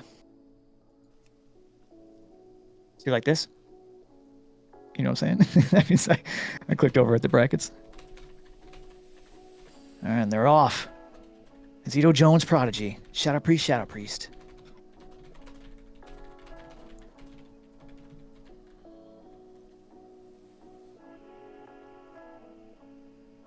Yeah, Prodigy really looking to keep him on the back foot. Hosey, there comes the disperse. He's gonna cover it with a silence. Hosey comes out of the disperse, looking to get the ahead on Prodigy here. Still on the back foot. They're both dealing with the homunculi right now. How does it feel, boys? Prodigy, Hosey going for the heal. I don't think he has any way to interrupt it other than the homunculi. Mana's looking good on Hosey, but I still think Prodigy has disperse here for when Hosey decides to start doing some damage. There it is. Gonna get the nade. It's gonna miss. Just the amount of pets in this duel right now is overwhelming. We have, I mean, this is down to the wire. Can he get the heal off? No. Hosey's gonna finish it off with a quick death at the end. That's why if you get too far behind, it's really hard to come back because that instant damage can. I mean, you can see what it does right there, right? It's super hard if your health dips low and you're still trying to go for that damage. Trying to get him on the back foot, trying to play aggressive, and then bam, a Shadow Word death.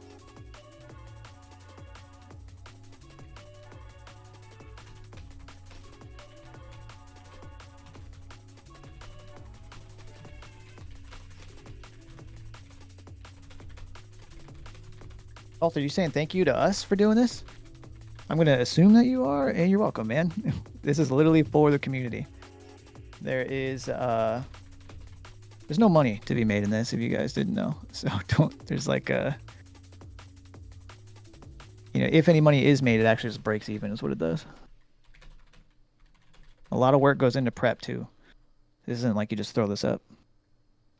If anybody wants to take part of this or wants to be a part or whatever, you can join Rift Esports, discord.gg/Rift Esports.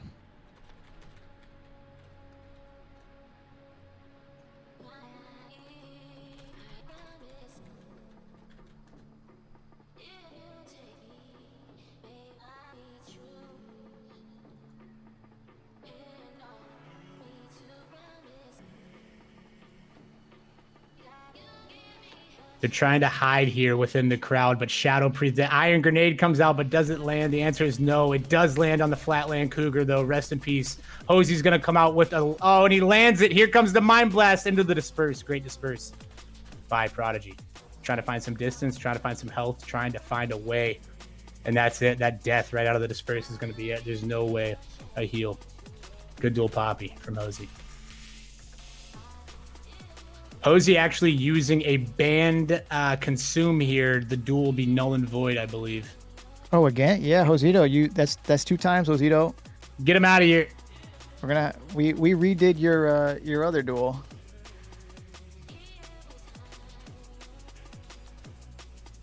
Let me do the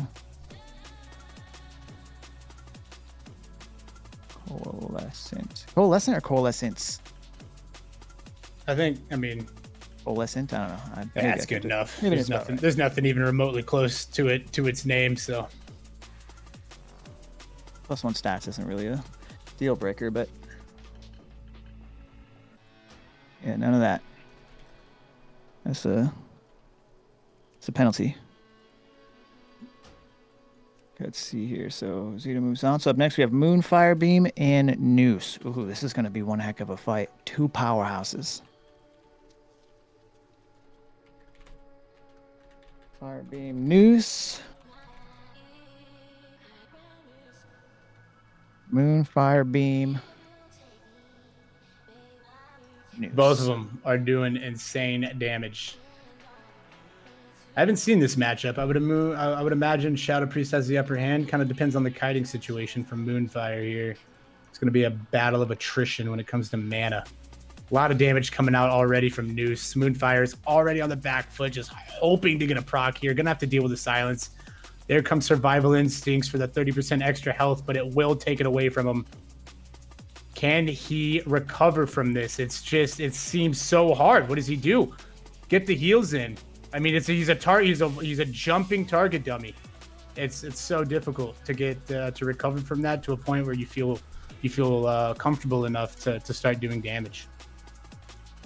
I know from experience.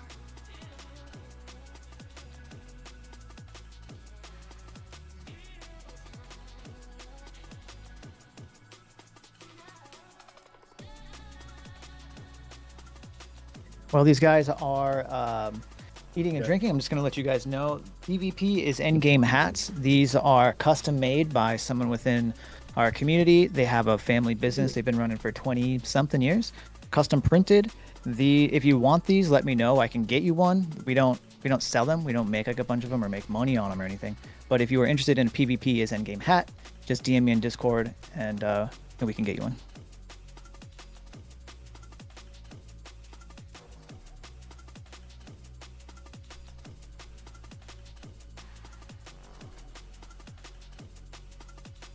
Probably you'll take 100.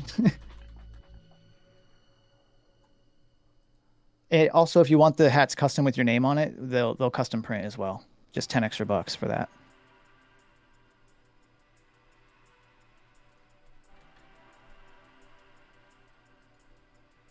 All right, here we go again. Round 2 for the Shadow Priest Balance Druid matchup.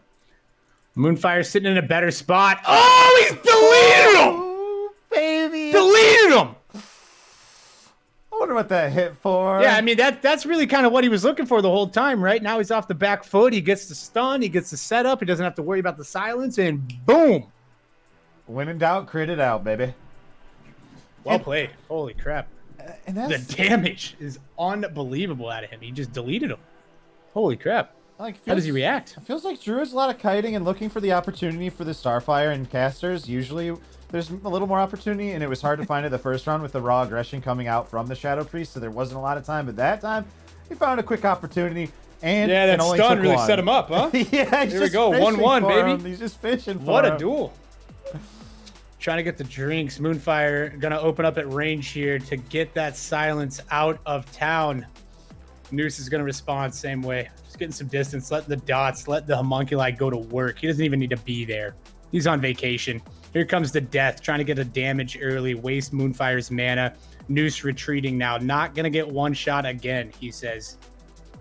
Comes back for the dots. Still putting that pressure. Moonfire looking dangerously low in the mana department. Doesn't have Innervate, keep in mind. But Noose, there comes the silence. Goes Bear. That's what we're looking for. Survival Instincts, maybe. He doesn't have it yet, I doubt. 3-minute cooldown on that. Used it last duel. But Noose is Yeah. If he can keep the pressure up here. Oh, He didn't get that much back from Disperse. I didn't feel Oh, like here we much. come. Here comes the damage. Moonfire is sitting in a beautiful spot. The AGM had been procced.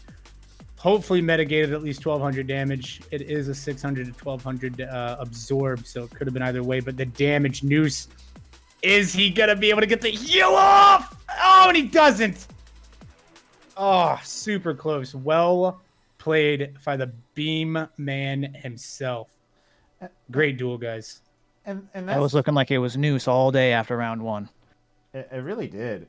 And it's like, it feels like Druid just can play defensively too in certain ways where the runes are concerned, which is really nice. I saw for survival their survival rune falling off right at the end there with that extra HP coming out, and he popped out and he's still reasonable. Like he was at like 70-80% when he popped. He's like, I'm just gonna stay at this reasonable total and keep getting aggressive, and don't let that mage, don't let the priest kind of like get a footing again, get a lot of mana. That dispersion did not give them a lot of mana back. Maybe that would have been enough. Maybe, I don't know, but it was surprisingly little. Yeah, that was I mean just corrected the errors early on after the first duel, and stuck to the game plan, it seems. Great comeback. So up next, we're going to, I'm just going to follow the numbers for the bracket. So if you guys are confused, if you're watching it live, if you look to the left of the bracket, you see little gray numbers. Those numbers are actually supposed to be the number fight, if you were to put them in order. So we're just following those. So up next is Remings versus Demanu. Good luck. Ooh, Maze versus Mage.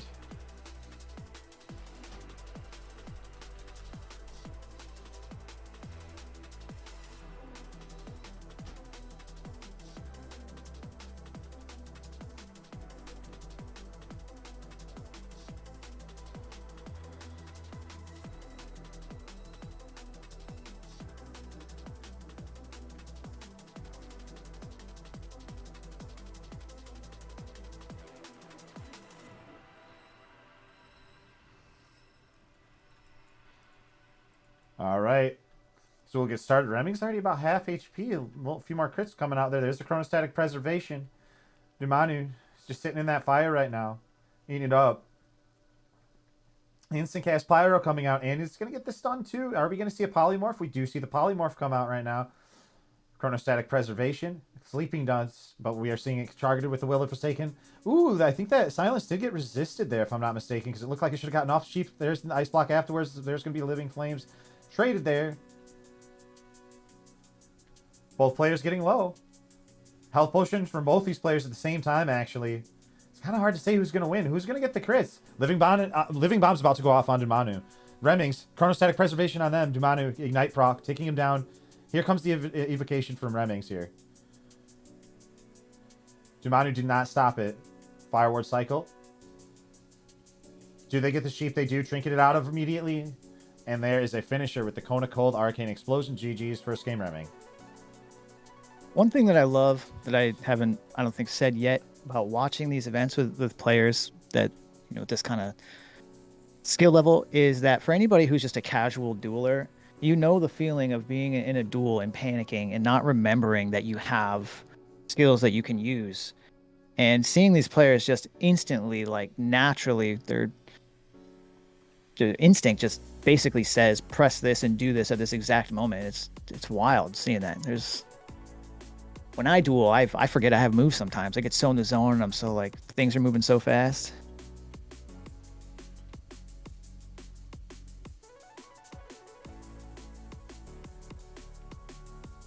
Falter, yeah, there are rogues in the bracket. We have Bobka and Gorgish is left. Yeah, Gorgish is actually right after this.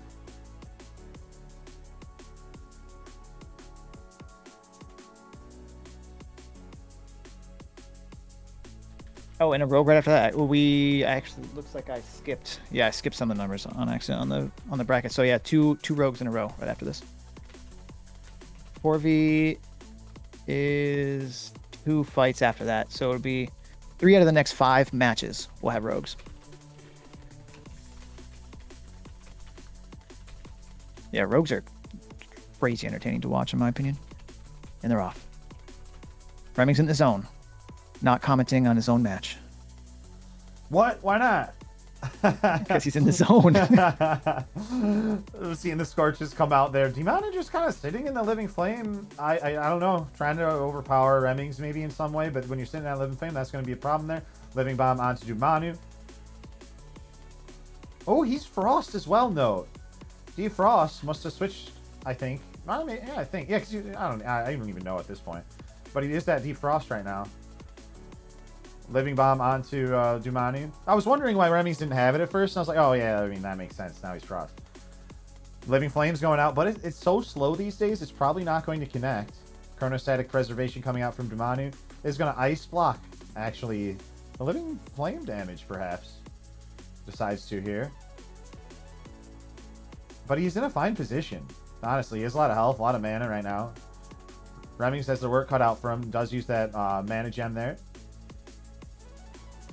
Tries to kite away just a bit. Does get that proc as well for the stun into the ignite. Taking him, whittling him down. Doing a lot of damage. There's the blast wave as well. The Living Flame's going to tick away. They're limping away. And the Flames and the Polymorph is not going to connect. And they will lose this round. GG, Remings.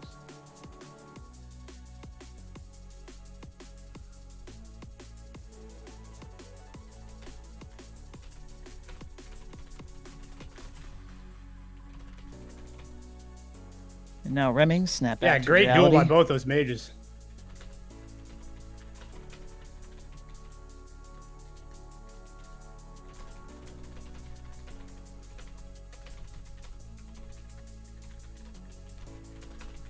Remming moves on. Remmings, your next fight will be against Noose.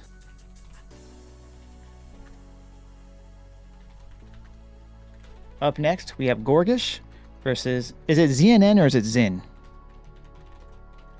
It's the upper decky Gunpillies. Let's go.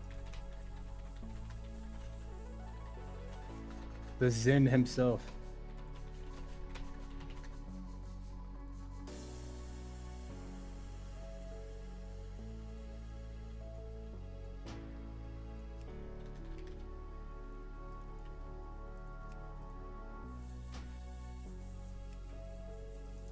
Zin is really just hoping to just do as much damage as possible. Doesn't, yeah, there's the blink. Gorgish does have the shadow step, but he does it late. Not going to be enough. Just the damage from Zin. What I've learned, mage rogue matchups, rogue has to just do, I mean, blow everything the first duel. Everything. You know, he shouldn't have prep. He shouldn't have vanish right now, but maybe he's trying to hold it for this duel. But unfortunately, Zin didn't really have to pop that many cooldowns. I mean, he has combust, but what else does he have? Nothing. Just raw damage. Tough matchup for the rogue here without the vanish, but maybe we can get some resets and some big ambushes and just send out a quick prayer, you know?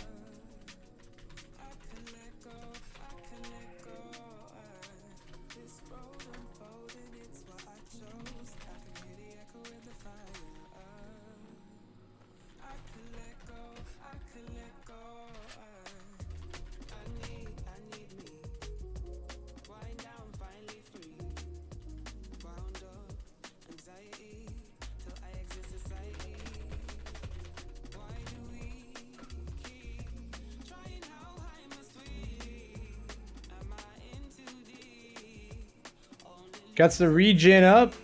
Is he going to go for the rewind time play here? Good sap. Gorgish is just doesn't care about the reset. Just going to hit him out of it. Put him in there. Doesn't care. Just to gets a step. Doesn't get the kick. No. Damage coming over. There's a rewind time from Zin. Gorgish, can we see a health pot? Close. Oh. Health pot there and another, maybe a T ambush or a T backstab would have just sealed the deal. Maybe he doesn't have it available. Great duel by both. Zin's going to take it 2-0.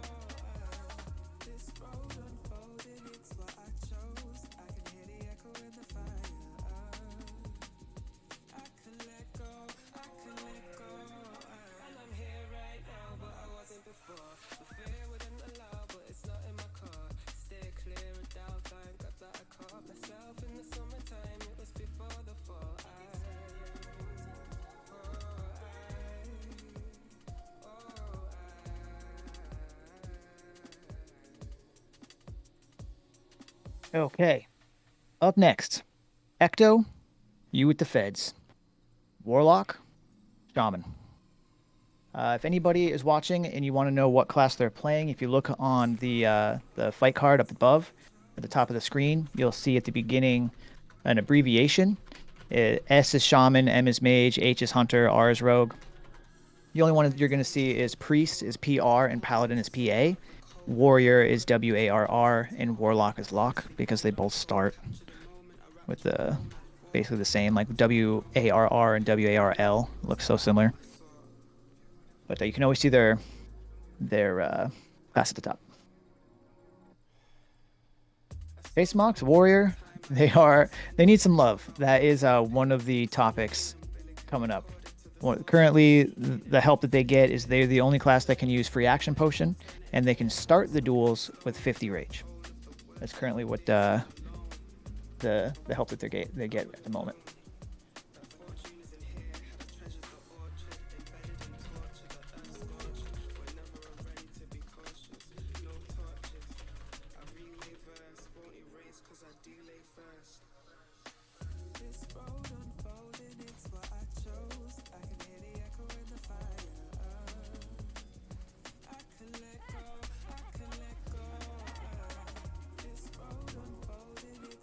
And real quickly, Ecto takes that 1-0. Scoop Goop, thanks for the prime sub, man. I don't know if you still get ads. I turned the ads off. But support. Love the support. We got a pissed off Kodo coming for the final killing blow on Feds. Feds should let it kill you, man. Missed opportunity.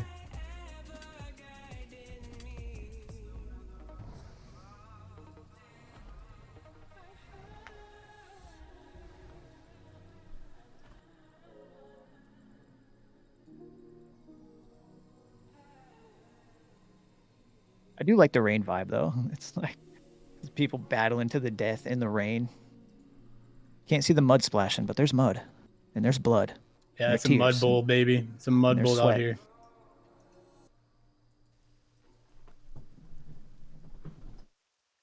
Mud, blood, tears, sweat, stress, fear, happiness, joy, sadness. It's all here.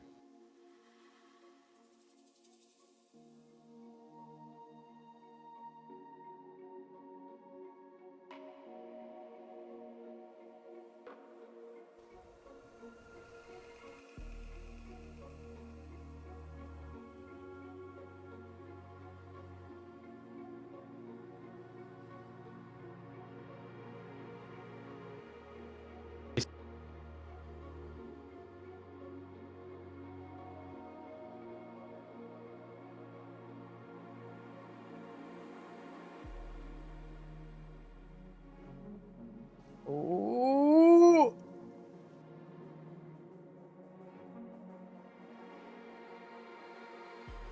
Did he do it? Oh my god, the heal coming out. Oh my god, Fez just hoping for some procs, some damage. Echo's gonna go down to the big Fed daddy right here with the air shield. Sham Rage, he's ready for his another one. Wow, great duel. I mean, yeah, at the end of the day, that's what we expect to see from that matchup is, you know, unrelenting pressure from the Shaman. But Optic did a good job staying alive, making it close. WRX, how many in each bracket? You see there's going to be Alliance? Horde versus Alliance as well, duels? Yeah, so this is the excuse me, throat's a little dry. This is the last Horde tournament, Horde only. So the bracket this time I think was 20 people. I believe we had 20 sign up. Or we had more people sign up, but some people dropped out. But yeah, starting not this weekend because it's just a couple days away, but the following weekend, that's when the weekly tournaments are going to concrete happen. Cross faction, Alliance versus Horde. That has been everybody said it. I'll say it a million times. That's literally the only person that was like, oh, Alliance only, Horde only, that would be cool. And everyone else was like, no, that wouldn't be cool. So, all right, so cross faction it is. Every Sunday, 2 p.m. Eastern Standard Time. Stream always starts 30 minutes before the events.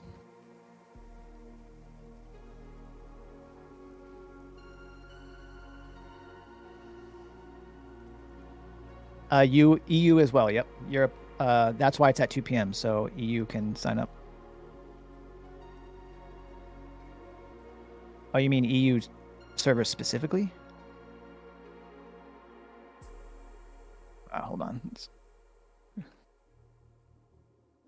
You with the Feds. I mean, that first round, Ecto kind of controlled it. This second round, you with the Feds handled it, took him down. Now, third round, it looked like Ecto was going to handle it. There's that Maelstrom heal. But Feds is running dangerously low on mana, and Drain Life is having a day with this guy right now. What does Feds have? How is he staying alive? There's no mana left in his reservoir, and he's going to go down. Holy crap. Good job by the meta. Keeping it kite, keeping the damage consistent, keeping the Shaman on the back foot. That's 1-1, huh? No, it's 2-1. Hey, man, you can't be out here complaining as an enhanced Shaman, all right? I don't want to hear it.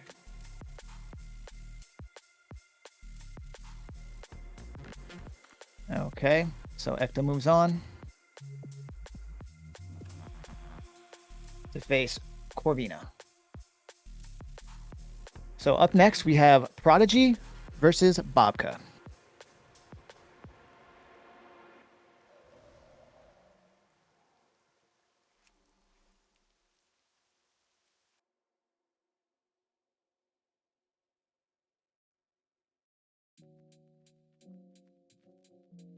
Can't tell if I just heard a whisper or not, but if I heard a whisper, if anybody is messaging me, I cannot see anything. I don't think. Yeah, I can see nothing.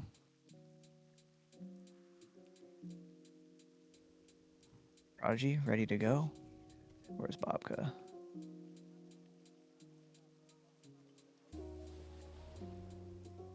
Oh, fight's already going. Fight's on. Bobka's opening up. Gets the nade out early, though, from Prodigy. Prodigy just trying to combat the onslaught from Bobka. Bobka's blowing everything. There's prep. Prep's been used. There's the sprint. Can Prodigy stay alive is the question. If he does, he's going to be okay, but he can't, even with pain suppression. Wow. Nice damage from Bobka.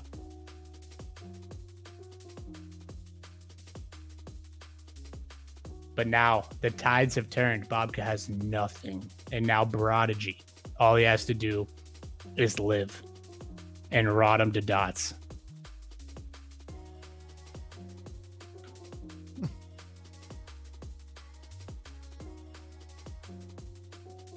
Shout out to Remings, who you hear casting. You can check him out. He streams. His channel is twitch.tv/Remings, REMINGSS, right? Hit a follow. Yep. That's right. So then chat. 1 M, 2 S's. Also check out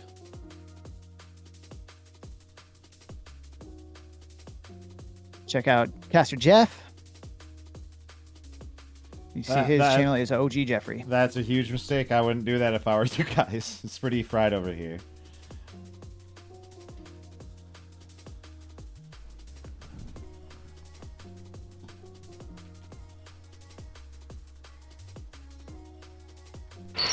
All right, next duel gets started here.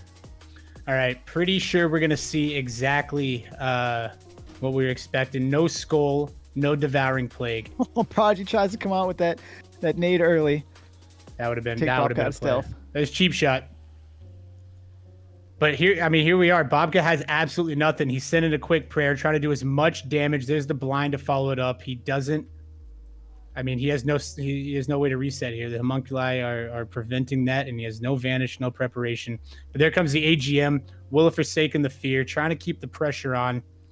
Prodigy really doesn't have anything. If he can stay alive, he's not running Dispersion unless he switched it from last duel. I saw a PS there, but there's a Mana Pot. Mind Flay, just trying to do as much damage to Bobka. How is he alive? Surely a Shadow Protection Potion. And yes, the Shadow Protection Potion is going to do it. Yo, he died. The motherfucker. The Elder Plane Strider. The Elder Plane Strider with the killing blow. What was odd was No it was on the advanced target dummy, but then it turned to him and hit him. I swear. I don't know if the Eagle Eye's spot on this time again, but I always look for the memes, and if I see him, I'll spot him and I'll tell you. And there was a meme around there. We're gonna need a medic on the field. Do we got any medics on the field? It's absolutely brutal, man. Unreal. But yeah, wow, Bobka. Sorry for doubting you earlier. I thought you were just gonna get rotted, but that Shadow Protection pot came in clutch. Great decision. Plane Strider getting $100 Venmo currently. Yeah, Plane Strider's moving up.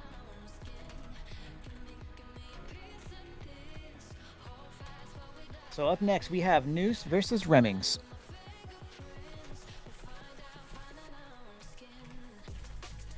Shadow Priest, Mage. Two powerhouses. Honestly, pretty much everybody in this tournament is a powerhouse. I go out and I dabble in some duels outside of Orgrimmar, you know. Make excuses every time I lose. Oh, I didn't have silence on. You know, but I'll duel you. That's what I said to Zin. We dueled last night. Came up, dropped the flag, and I was like, I don't have silence. I don't stand a chance, but let's go.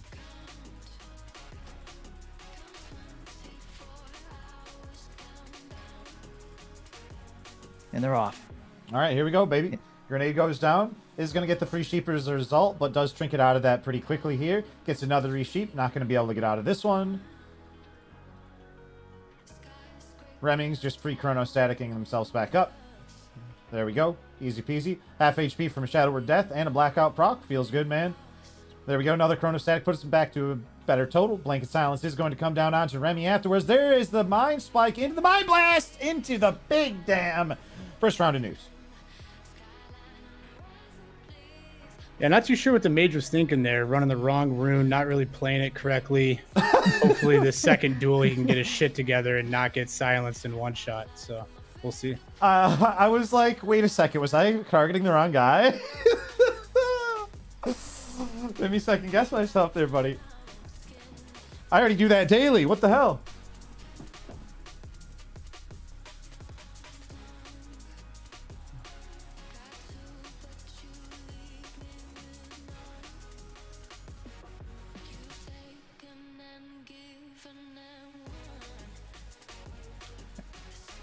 There's our grenade. Blinks out of it immediately. Tries to get just a little bit closer.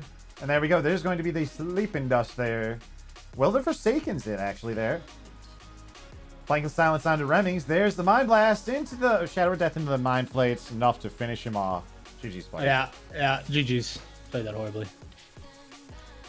I was dueling Noose earlier, and it went exactly like that. So I really need to kite, but I just get... that's tough. That's a tough duel. Good job. Wait, it was rehearsed, pre-planned? No, it actually worked out like that. He's just the only Shadow Priest outside of Orc, and I really wanted to test some shit. But yeah, I feel you. Yeah, good duel Noose. I see Noose out there all the time, I swear. I'll just be like running an STV event or like running do a quest or something. I see Noose out there.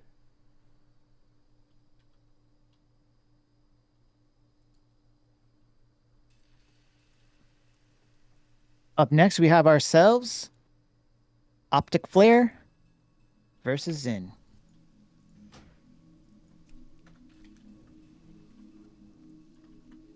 Pretty sure I saw Optic Flare over here. There he is.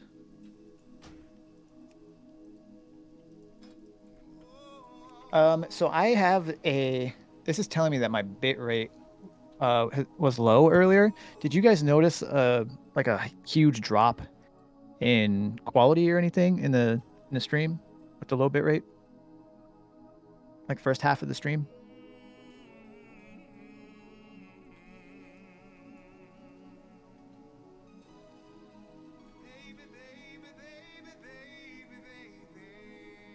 No, perfect. It says the bit rate is fine now, but earlier it was like straight in the red, and it was telling me like bit rate is low warning. I was like, oh dang, I don't even know how to fix that. Good, excellent. So remember, this is a loser's bracket. So the loser of this goes home, and the winner moves on. The winner of this will face the winner of the next fight, which is Ecto and Corvina. All right, here we go. Getting started, baby. Warlock's going to get the life drain off here. Trying to blink away, disconnect from that. Mage is one of the more consistent classes that are able to do that there. Scourge spamming our Warlock friend, but they're searing painting you. Now we are seeing some life traded there. As the Chronostatic comes down, there's the Blink Silence onto the Mage. They're just going to try to walk it off, if you will. They're going to need to blink out of that, and they will, I'm sure, right away. There we go. Another life drain not utilized there from Optic Flare. Not much that they can do about it with the blink. There's the Curse. Tongs on to ZNN. You gotta wonder if maybe that would have been a decent choice sooner. ZNN getting glow. Chronostatic saving him. Is it enough? He shoots right the heck back up. It's so unpredictable sometimes, the amount that comes up from that spell. It's wild, man. Their life drain comes out, blinks out again, but here's ZNN's problem. They're and they're trying to freck that. Yeah, here's the Evo, though, and the CS on it, unfortunate. He's gonna get locked on Arcane. That means no Chrono. That's just kidding. He casted it immediately.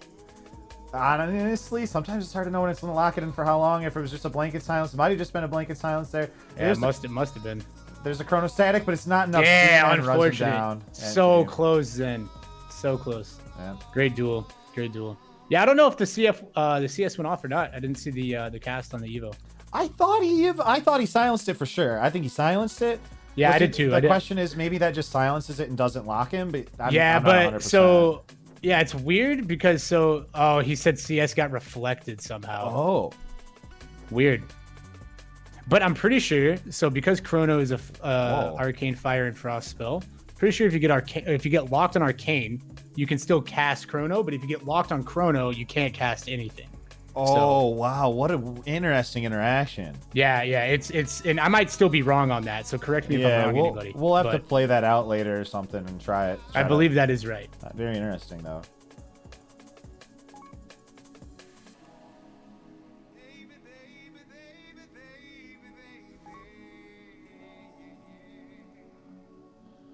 Is there a ruling on fodder, Reef? I was getting some questions from Moonfire. Yeah, so no consumables except for the health pots, mana pots, and what do we say? Free action potion for warriors, shadow protection against shadow priests, and is that it? I think. Let me pull up Discord real quick.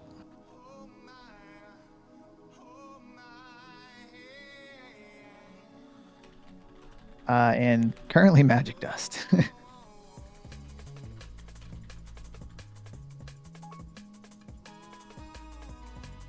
Meta, yeah, I just meant for the consumables.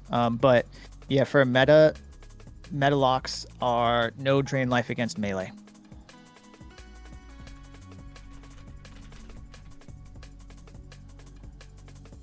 No, magic dust is allowed. That's what you guys just said. Josito, you're in the Combat Collective, by the way.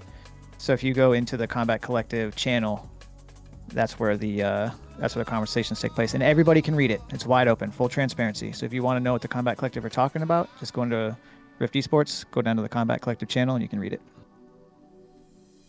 They are the ones that make the rules. A ton of damage right now. He does use that full wombo combo healing the health stone, the healing potion, the offhand, and it gets him to a much more comfortable total. And he's life draining a lot. There's the blink, but it didn't get him out of it. You're seeing a full effect of the life drain right now. There's a chronostatic, but we have no more mana to work with, and even if we did, there it is. There's the mana gem, a little bit more, but we did have the Curse of Tongues, which is off us now from the decurse. But how much? You don't have a lot more to work with. You don't have your evocate. I think this one's just going to be Optic Flare's game. GG. Yeah, it's tough as well for the mage with just the relentless pressure that is Warlock, especially meta with the searing pain. It's a mana battle, and the Warlock doesn't spend any, it looks like. I don't know, it's 2k still, but well played. See if we can turn it around. It's still one more to go, correct? No, that's 2-0.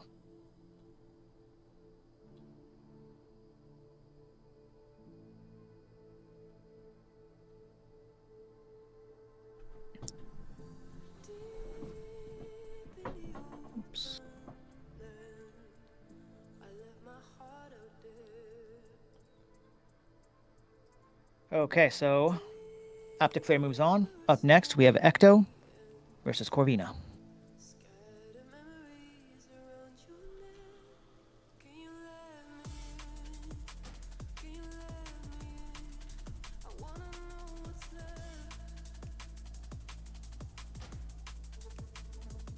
Oops.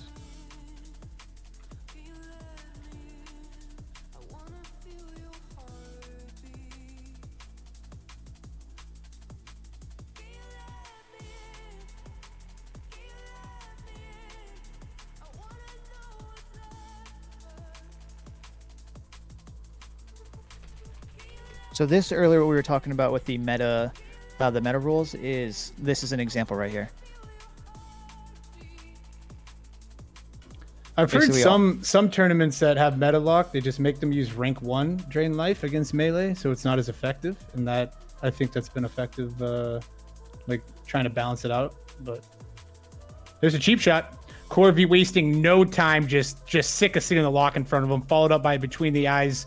5 combo points in the blind. There's the evasion to mitigate the Voidwalker damage. Dodge. He's just not going for the reset. Goblin landmine down, believed by Echo. It was actually, I feel like the rogue there, but it was funny because he's been doing that a lot tonight, actually. Oh, here it is. Here it is. Can he finish it?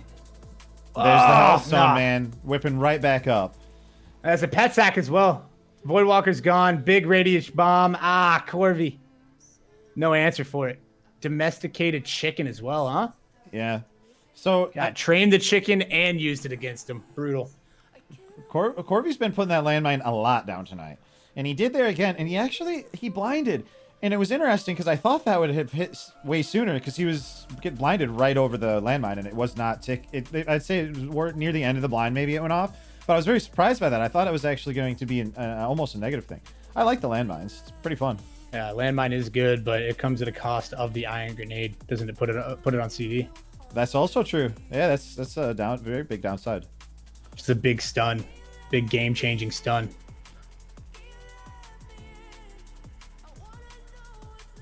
Oh yeah, is that giant bomb, the raid nade? Is that banned? Oh no, I'm getting Jeff's tournament mixed up with these rules. That's why everything's a little skewed, I believe. Yeah, what's tough too is realistically there was no official rule book for this one, so it's been hard for me personally to know what I've been getting asked questions, and it's been really tough for me.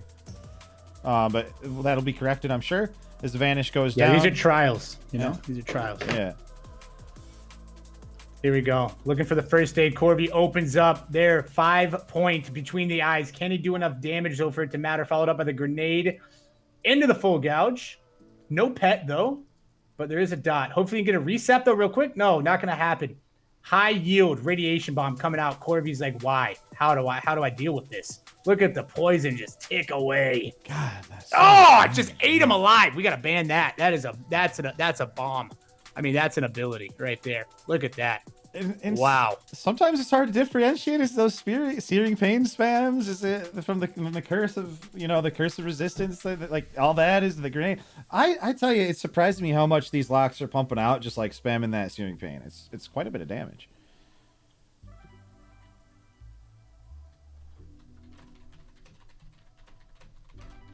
Nice try from Corvina. Those Hector bombs moves gotta be on. pretty expensive, correct? Those high yield radiation bombs. So now we move back up to the winners bracket, where we have Eternal Sins versus Exane.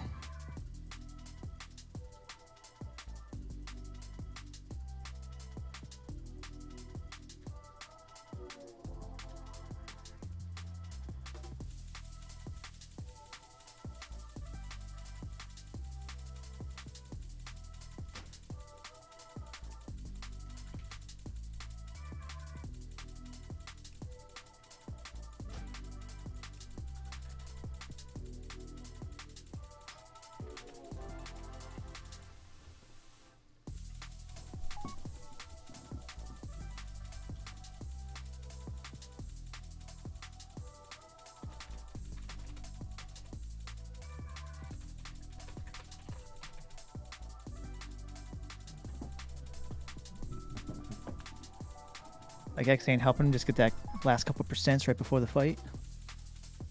Keeping it a clean 100% health from both players. And they're off. Here we go. Starts with the blanket silence. Start off the rip there. Puts that curse of tongues on him. Says, no, do not speak to me. Or my son ever again. There's the life drain coming out. Don't need to cast for that one. The Aflock just putting in work here against the Ellie Shaman. Again, though, can he keep the curse of tongues up? Doesn't really need it. Big damage. Exane got what he was hoping for. Some proc action, but Eternal Sins is going to keep himself up with a quick Hellstone. Yeah, and it's kind of interesting. Inflection might be a little bit more effective versus Shaman, perhaps, just because Curse of Tongues is kind of a pain in the ass. Wait, did he win? Wait, what? That just happened there? Yeah, Exane defeated Yeah, him. he won. Exane defeated him. That's funny that all of our HP bars were a little bit like, who won that? They're a little off. Yeah, it looked like they still had life. They all had like. They had no, about you got healed or something. He got healed like immediately after, or what? That might be the case. That's crazy. Yeah. I thought he was alive, but I saw the dual flag kind of dip out on my peripheral. Actually, I take it back. I don't think Affliction's gonna be better in most cases for Shaman, but like, it seemed to work there. I don't know. I'm surprised by that. It was a delayed haunt heal, probably. Yeah, that makes sense. Oh, okay. Huh, interesting. Never mind. It's a haunt heal. Haunt insta heal. Weird. Now, Exane up 1-0. The winner of this fight moves into the semifinals of the winner's bracket. So this is a big fight.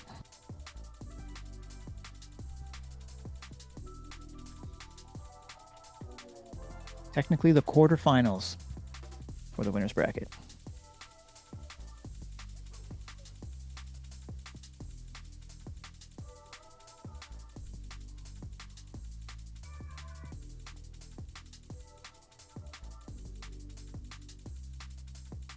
Oh, Ecto's saying it instantly heals when the duel's over. So Oh. the moment that it's over, it just Interesting. that's why we didn't see it. So few affliction locks. We haven't even seen it.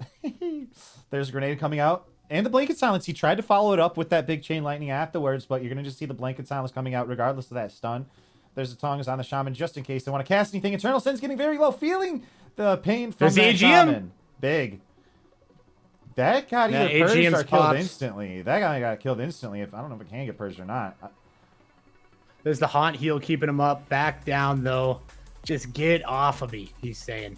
There's the health pot mixed with the spell stone, trying to mitigate as much magical damage as possible, just trying to buy him some time. If he lands a sphere, it's really, really good. But Tremor Totem is down and it is far away.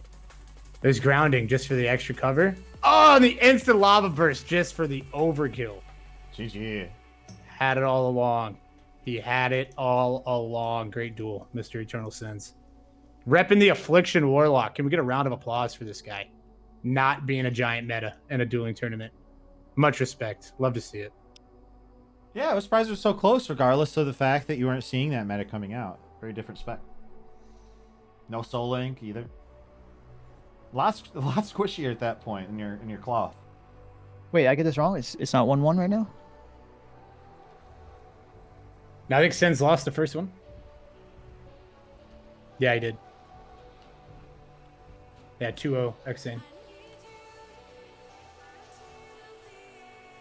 Good fight. So up next now we have Ozito Jones versus Oh! in the quarterfinals. Ooh! Alright. Let's start taking bets. This is gonna be good. It's a rematch from last week. The finals for these two. This is gonna be Crazy duel fun. between them. There's a little drama last week. So I'm sure these players are eager to hash it out again. And before this begins, I'm going to take a quick bio break. Hopefully they know that and do that as well. Yeah, Moonfire's like, you know what? I've been in this position Yeah. before. Don't I've been start the against duel. a Shadow Priest. I don't think they hear you is the thing. Well, yeah, they're going for it. File break? Alright, be back as well. Okay, cool.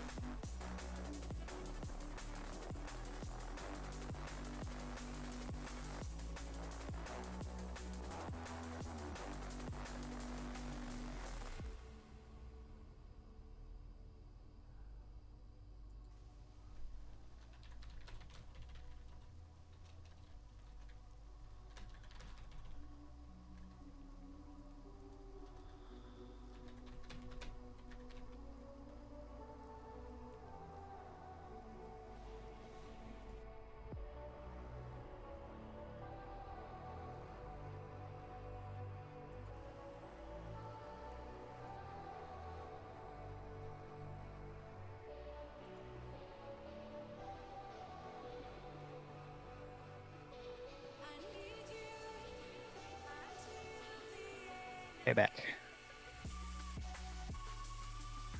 We're good to go. Moonfire Beam, Ozito Jones rematch in the quarterfinals.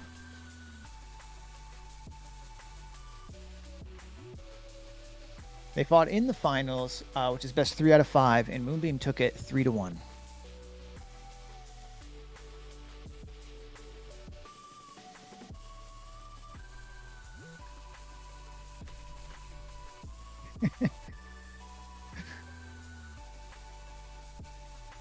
Alright, all set?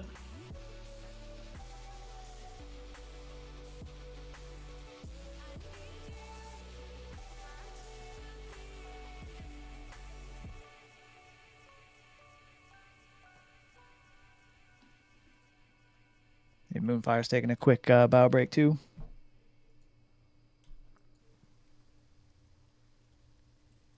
Wait, you want me to put a little poll out real quick? Do this like a 30-second poll. Let's see here. Poll. One of these buttons is poll, no?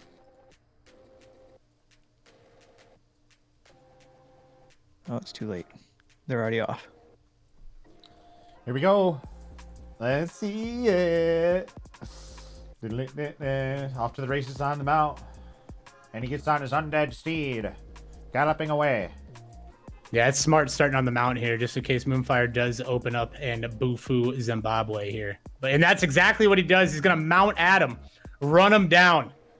Catch up. And the sleep comes out. Trinket by Moonfire into the damage, just really trying to put him on the back foot. But here comes the fear, and he doesn't have a way out. Is he gonna get feared out of range? He might, actually. It's pretty sketchy, bud. You think he's good. I think he's good.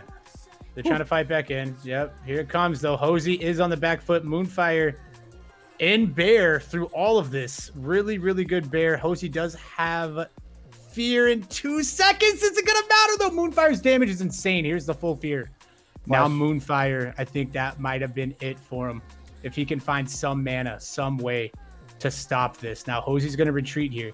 Oh my god, the proc! Yeah, he got the stun. You love to see Oh it. my god, he got the stun. Yeah, and he used Furbog Medicine Pouch. Well played, as well, man. right at the end there. He uses Innervate. Those are cooldowns that are going to be expended there now. And then he got lucky with the sun. So those 3 big factors at the end there kind of turned it in his favor and made sure he, took the dub. Once again, less tools though. Wow. Yeah, I mean, AGM, like you said, Innervate and Furbog Pouch were both popped there. Damage is just, I mean, God, it could go either way. I have no idea what to expect. What does Hosey have? Everything, it looks like. Knowing that he probably would lose to the AGM, and now he has the Innervate on cooldown. Now we're going to see Hosey really go offensive here and put him away early. See if Moonfire allows him to do that or not.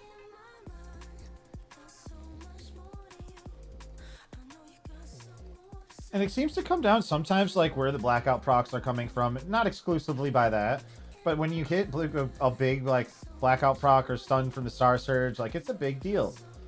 There's going to be the sleep onto Moonfire Beam. He doesn't have his trinket up. Something to note there.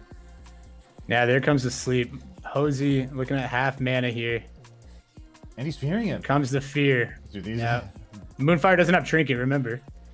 That's huge. It broke early. He's very lucky for that. Yeah, there's that stun. Moonfire is really going to look for some damage. There's the silence, though. Hosey not looking good in the mana department. Moonfire, a little bit more, but also not that good. There comes the wild growth, it looks like, because his mana is gone. Big Starfire. Hosey just chasing him down with Mind Spikes, trying to put out more damage. Hosey has popped an AGM, but it looks like it's been gone. There's the stun Moonfire was looking for. Can he follow it up with another one?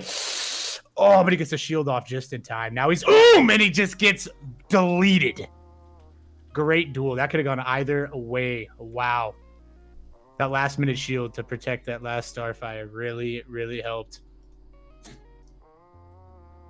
Assuming the second follow-up didn't crit, but if it did, maybe we're looking at a Moonfire dub right there. But wow, these are, let's say entertaining would be an understatement.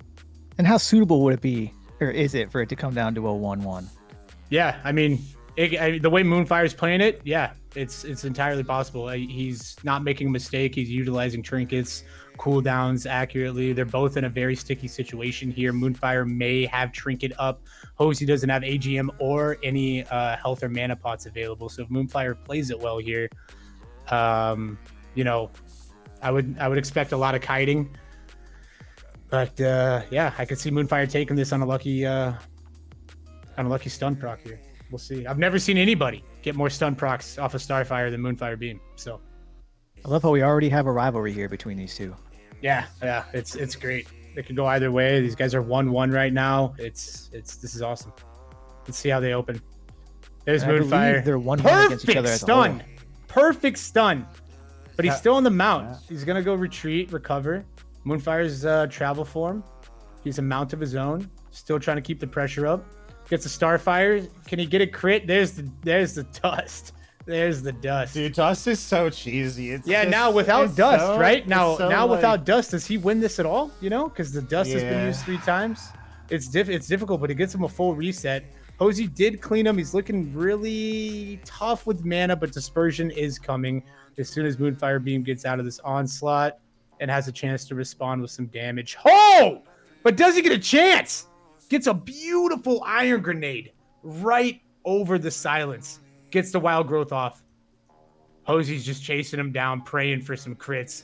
Moonfire Beam says no. Pops Survival Instinct, 30% more health. But Hosey's doing an absurd amount of damage still. Gets the full fear. This could be it. Mind Flake comes out, and it's just going to take him down to 0. Unreal. That was so close. That was so close. And what Well a played. fight.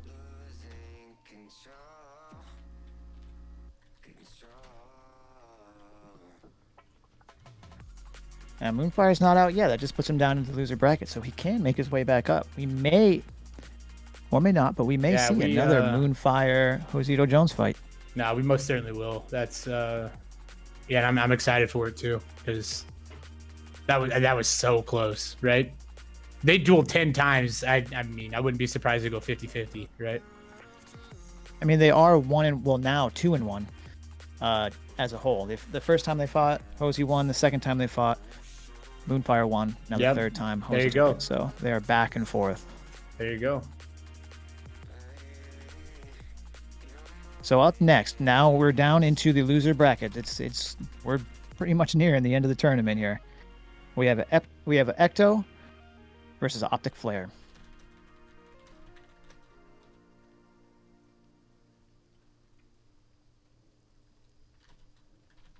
Warlock.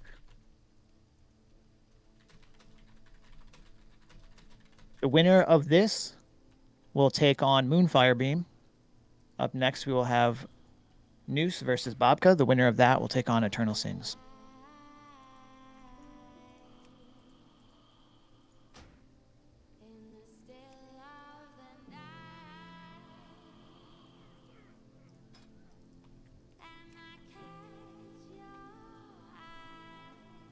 The stare down.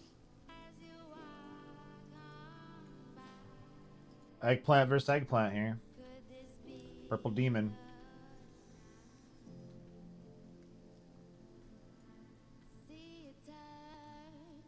Yeah, the eggplants are eggplanting. Both really getting flappy with the wings, trying to tell the other one who's boss. Drain Lives comes out immediately.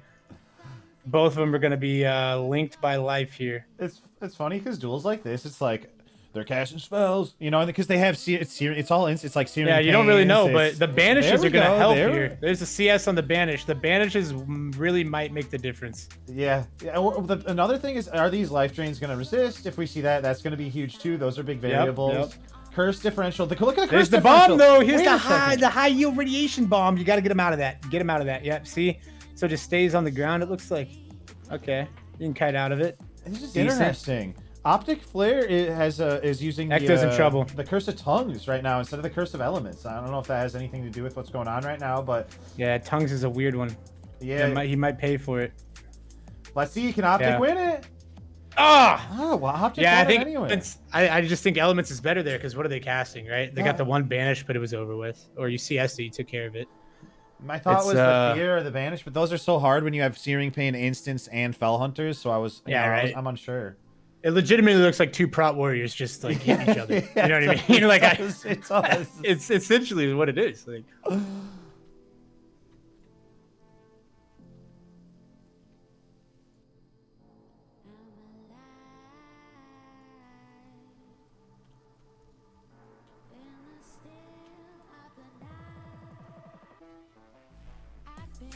Ecto took that, right?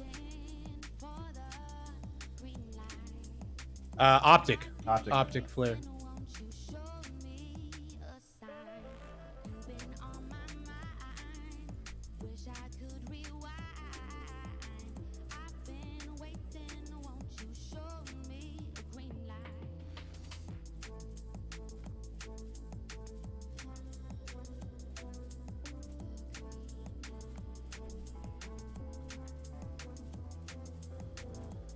So while Optic Flare gets that ready, we'll just take a quick look at the brackets here of where we're at. Zoom out a little bit. Probably hard to read, it's a little small, but you see that we are down here nearing the end. The winner of this fight will face Moonfire. The winner of the next fight will face Eternal Sins. The loser of the next fight will come down here, and the winner of these, or sorry, over here, the winner of each of these will face each other to face the loser of this bracket.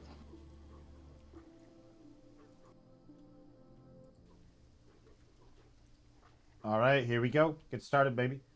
We're seeing that curse differential again. Optic Flare putting on that Curse of Tongues onto Ecto. Ecto putting on that Curse of Elements onto Optic Flare. That is that curse differential as they sit there and just searing pain the heck out of each other right now. Optic feeling the brunt of this one, and I'm not surprised because Curse of Elements is on. Not that's the only varying factor right now. As Ecto's starting to get a little bit lower. There's the Healthstone. Instant cast, baby. Searing pain. No cooldown. There's a health potion from Ecto as well. Heal himself up a little bit more there. Life drains being traded. There's a CS though. Could swing some things. Echo looking real rough as far as health and mana is concerned, but Optic joining him with the Curse of Elements, and Ecto takes it by a hair. Let's go. 74 health to be exact. 74 health. 1-1.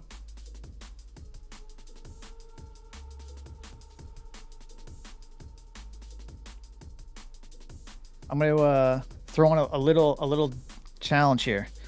If someone can guess exactly what's on this when I loot it, I'll give you 20 gold. Rough You tail. gotta Light get feather, exact. light feather, It's light feather. It's a That's tail. it. Just a light feather. Light feather. Any other guesses? No other guesses? Charger boots? Stratter meat? Plain stratter meat? Gut ripper? Let's see. A plucked feather. Damn it! Nobody dude, got close. it. All right, well, I got half of it, right? So 10 gold. I got feather, at least. Oh, you had to be exact. Fair enough. Wait, where was the rule book on that? Yeah, I didn't see it in the rules either, man. Jeff, now that you mention it, thanks for having my back there, buddy. Yeah. Oh, we like to meme.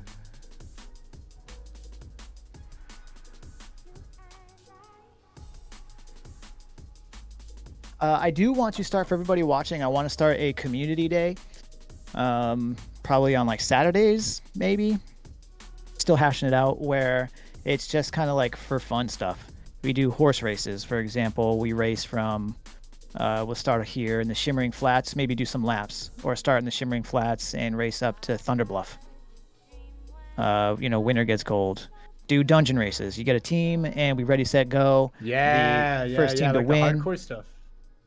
Yeah, that kind of stuff. Maybe a trivia night or a trivia day. Just ask random WoW trivia, and the winner gets gold. Just stuff like that. Hashing that out. I think for fun games could be cool. Rhythmin rules, but you authorize magic dust. Damn, Cridge tournament. Run your own tournament, bro.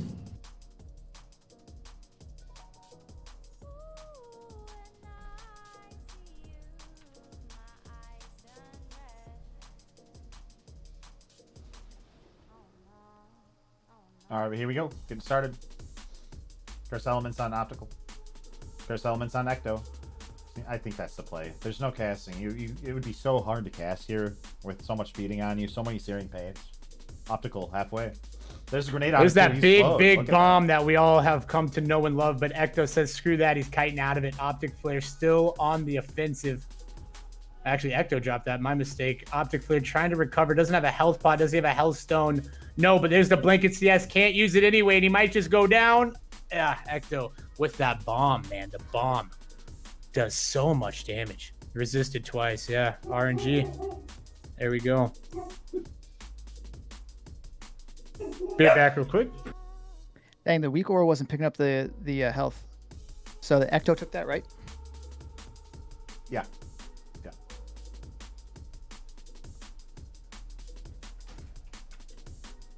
All right, Ecto moves up to face Moonfire Beam for the 2-1. Up next, Noose, Bobka, Shadow Priest, Rogue.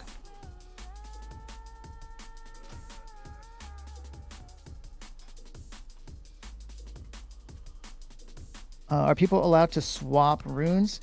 Yeah, so the as I was mentioning before, Combat Collective is the group that we have of 2 experts in each class. They all discuss the rules together. The rule book and all that for World of Warcraft is brand new. So with each week, oh, they're already off. Each week you're going to see the rules improve, and the different patches, different runes, different abilities. Everything's brand new for SOD. You can't just take the classic rule book and just throw it in here because SOD is different.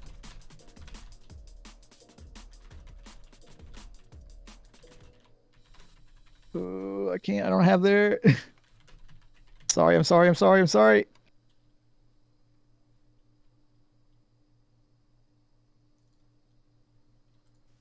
Okay, there we go. Now we're updated. Yeah, but Bobka might just fall here to the dots. It's a good blind. Really good blind. There's a shadow step from Bobka. Last ditch effort. Not gonna do it. And Bobka has no cooldowns. Noose did a really good job of kiting there.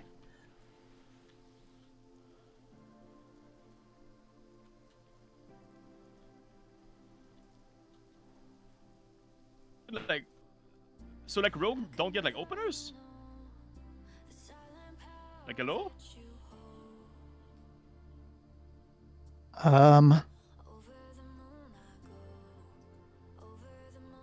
What do you mean? How so? I mean, don't rogues supposed to get the opener? So I'll just the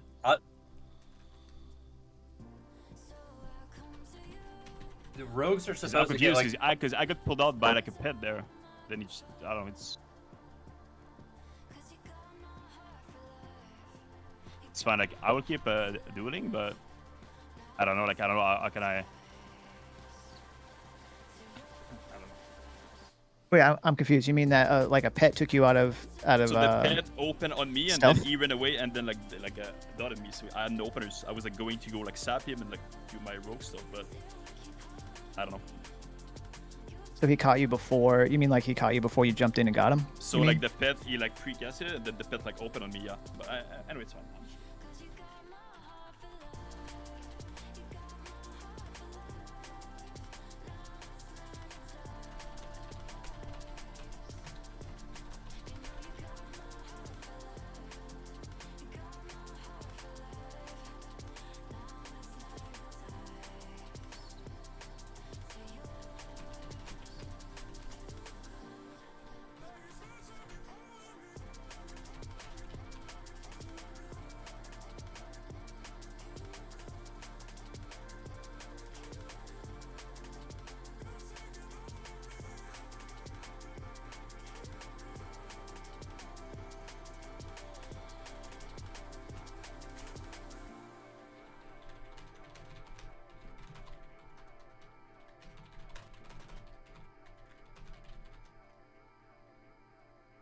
Hey, Luffy, can you back up a little bit, please?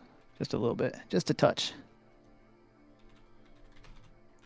Yeah, Bobka's finally doing some work here. Out comes the dispersion from Noose. Full kidney, though, to cover it. Disperse is going to drop by the time the kidney's over, and he just might have enough damage, but the shield comes out. Yeah, and the Abyss is going to take care of it. 1-1. Nice duel, boys.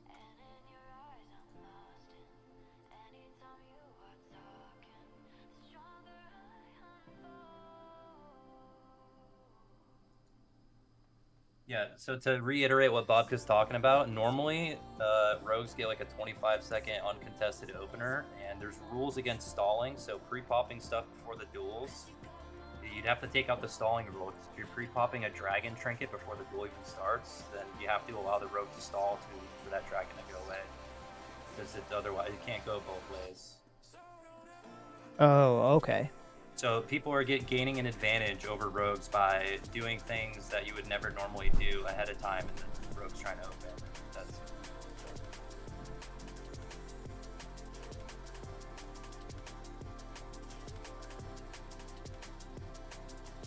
Okay. Yeah, I've actually been writing down things to bring up to the Combat Collective.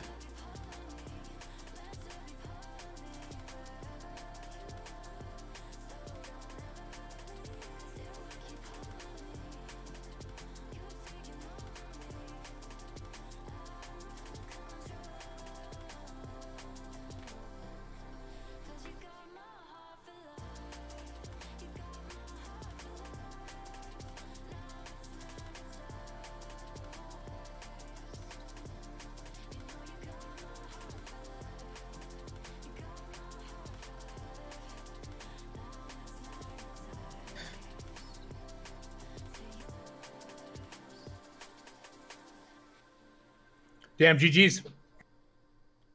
Shadow Priest, taking out the rogue. Noose. Taking out Bobka.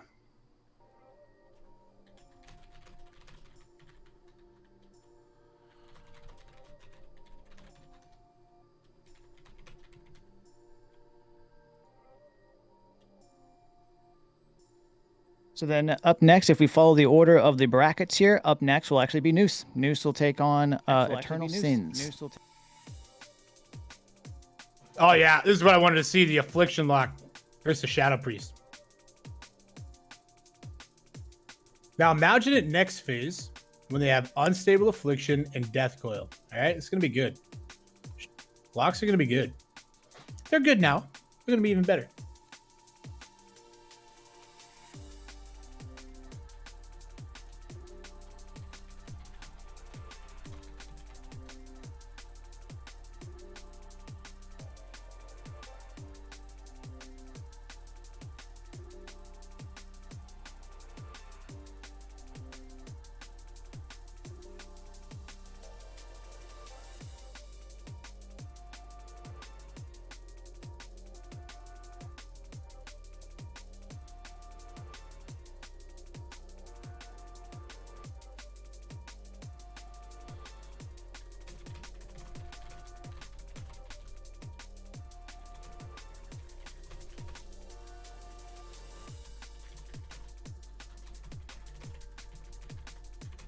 Ream Snipe lol. Yo, listen up. Tell everyone who has problems with the rules to come to me. I'll be the ref. I'm the most feared and talented player in the video game. They will start treating your tournament with respect once they got to deal with the king himself. Who's that, Steve's? His stream Snipe lol.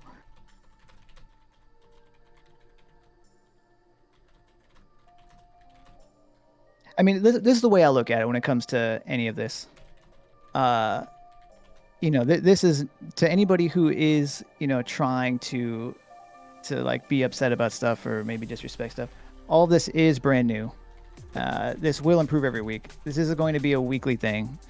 There's a lot of work that goes into it, and for whatever reason, there weren't too many people doing it. It's just a it's because it's a lot of work. If you've ever ran a tournament, you realize that like you kind of don't want to do it again. All the registrations, the hounding people down, the no-shows to make people show up, the rules, the dealing with debates, all that stuff. It all adds up. And you know, we're here to make it work, one step at a time. You don't start a business and then be like, oh, you know what? Day one, no one showed up. Like, I can't do this anymore. This sucks. You don't do that. You know, you say like, okay, we only got X amount of sales. This is how we improve. We continue. 6 months later, start getting sales. That's how this works. Just one step at a time. Progression is key.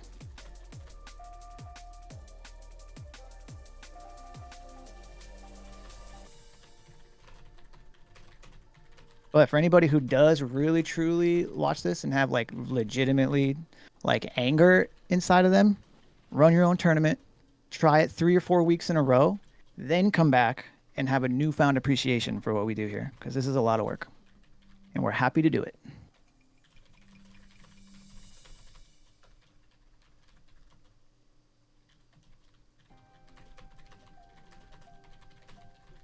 And they're off. All right, Noose already on the back foot immediately. Comes the Disperse Eternal Sins, big blueberry. Has the AGM in 2 minutes, but it's not going to matter. Noose just getting smacked. The nade didn't matter either. Couldn't get the heal off. Holy crap. Look at this guy. Eternal Sins gives in to the meta. The meta. Noose sitting here rethinking it.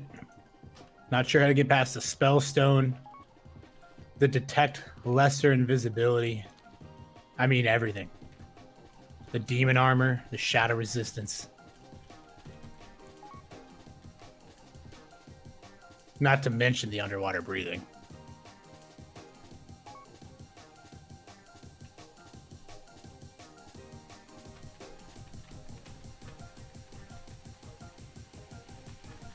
And this is the quarterfinals of the losers bracket. The winner of this moves into the semifinals. The winner of this is going to face the winner of Moon, Firebeam, and Ecto in the next match.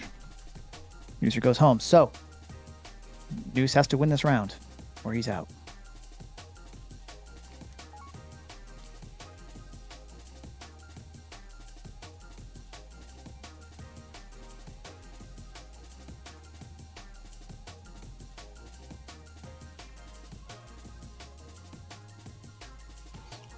Oh, yeah. I mean, Noose has really stepped up here. AGM in 8 seconds. Can Eternal Sins hang on? The answer is no. Noose did a massive amount of damage, came out of the gate hot, and Eternal Sins didn't have the cooldowns to recover. But here we go. 1-1. Who wants it more, boys? Who has more cooldowns?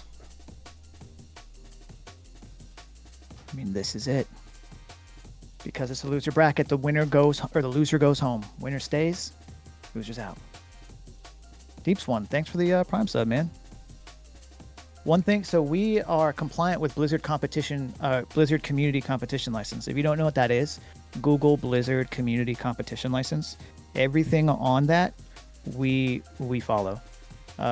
So it is a very, very difficult. They make it almost impossible to make any kind of profit.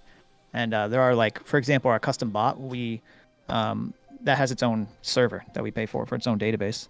There's, boosts on Discord server for the custom link and whatnot.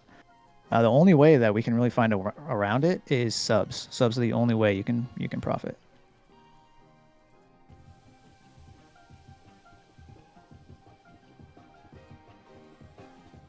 And you'll probably almost never hear us over here like try to. Like, I'll definitely be like, oh, if you could support sub, that'd be great. But you'll probably almost never see us try to, like, really push subs super hard.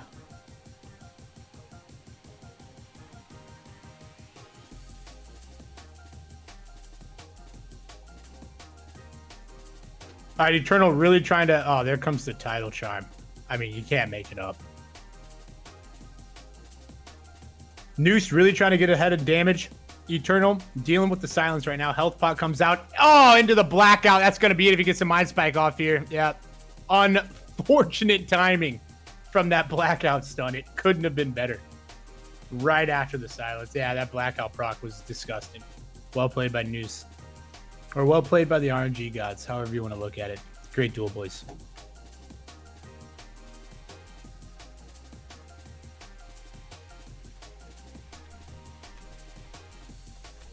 So Noose moves into the quarterfinal or the semifinals of the losers bracket. So up next, Moon, Firebeam, Ecto, Druid, Warlock. The winner of this will face Noose.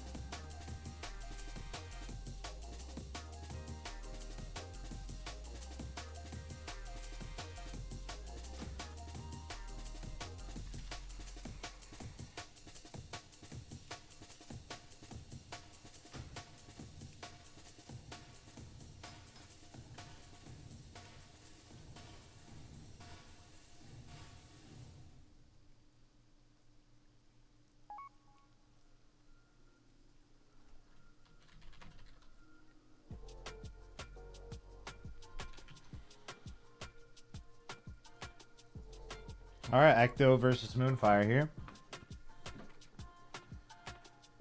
See where he starts from. Surely it'll be max range, baby.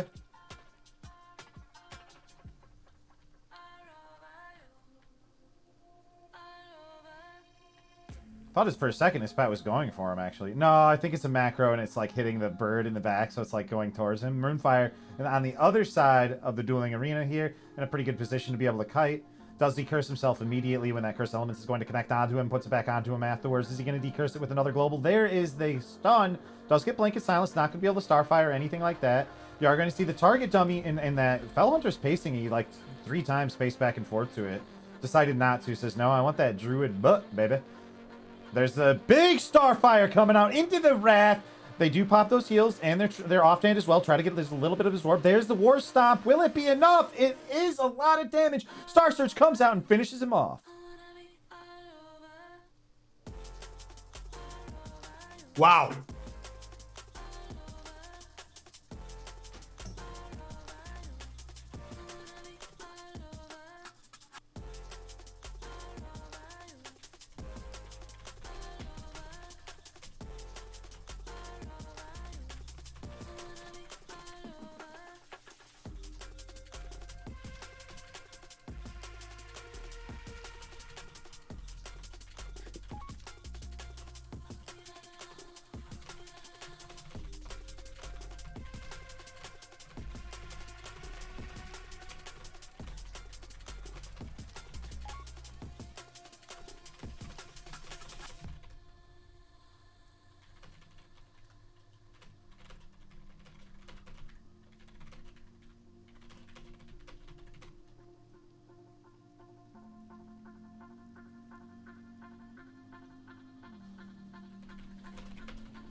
All right, Moonfire looking for the range to open. Here it is.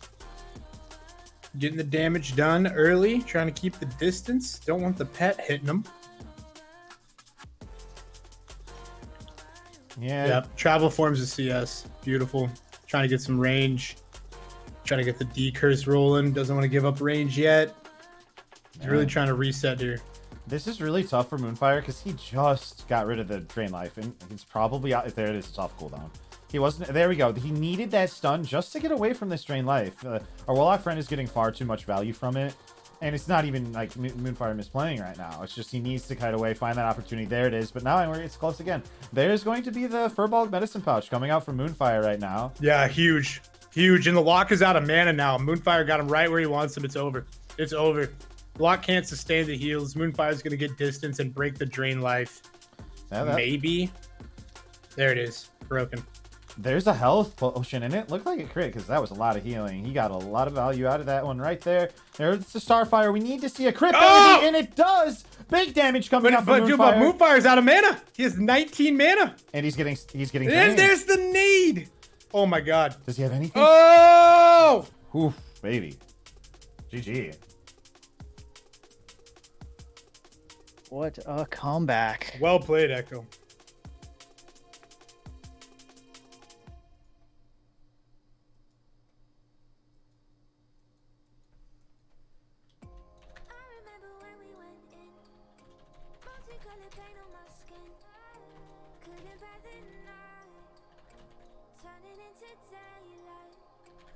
Ecto making that with just the hair on his head. Just barely gets through it. What a fight there. Nice save.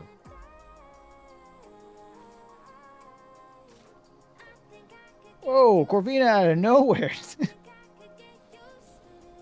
So Ecto moves on to face Noose. So Ecto, you're up now against Noose, and after this, we'll go to the semifinals from the winner's bracket. The loser will then face the winner of this match.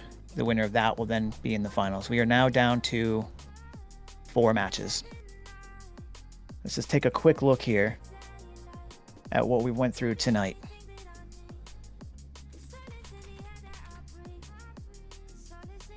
We've watched Ecto actually got taken out round 1, and he made his way all the way. If he beats Noose, he will make his way all the way up to the finals in the losers bracket.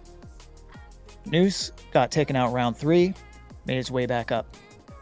We've seen Xane taken out a rogue, a mage, another rogue, a warlock. Zito Jones priest has taken out a druid, a priest, a mage, and another priest.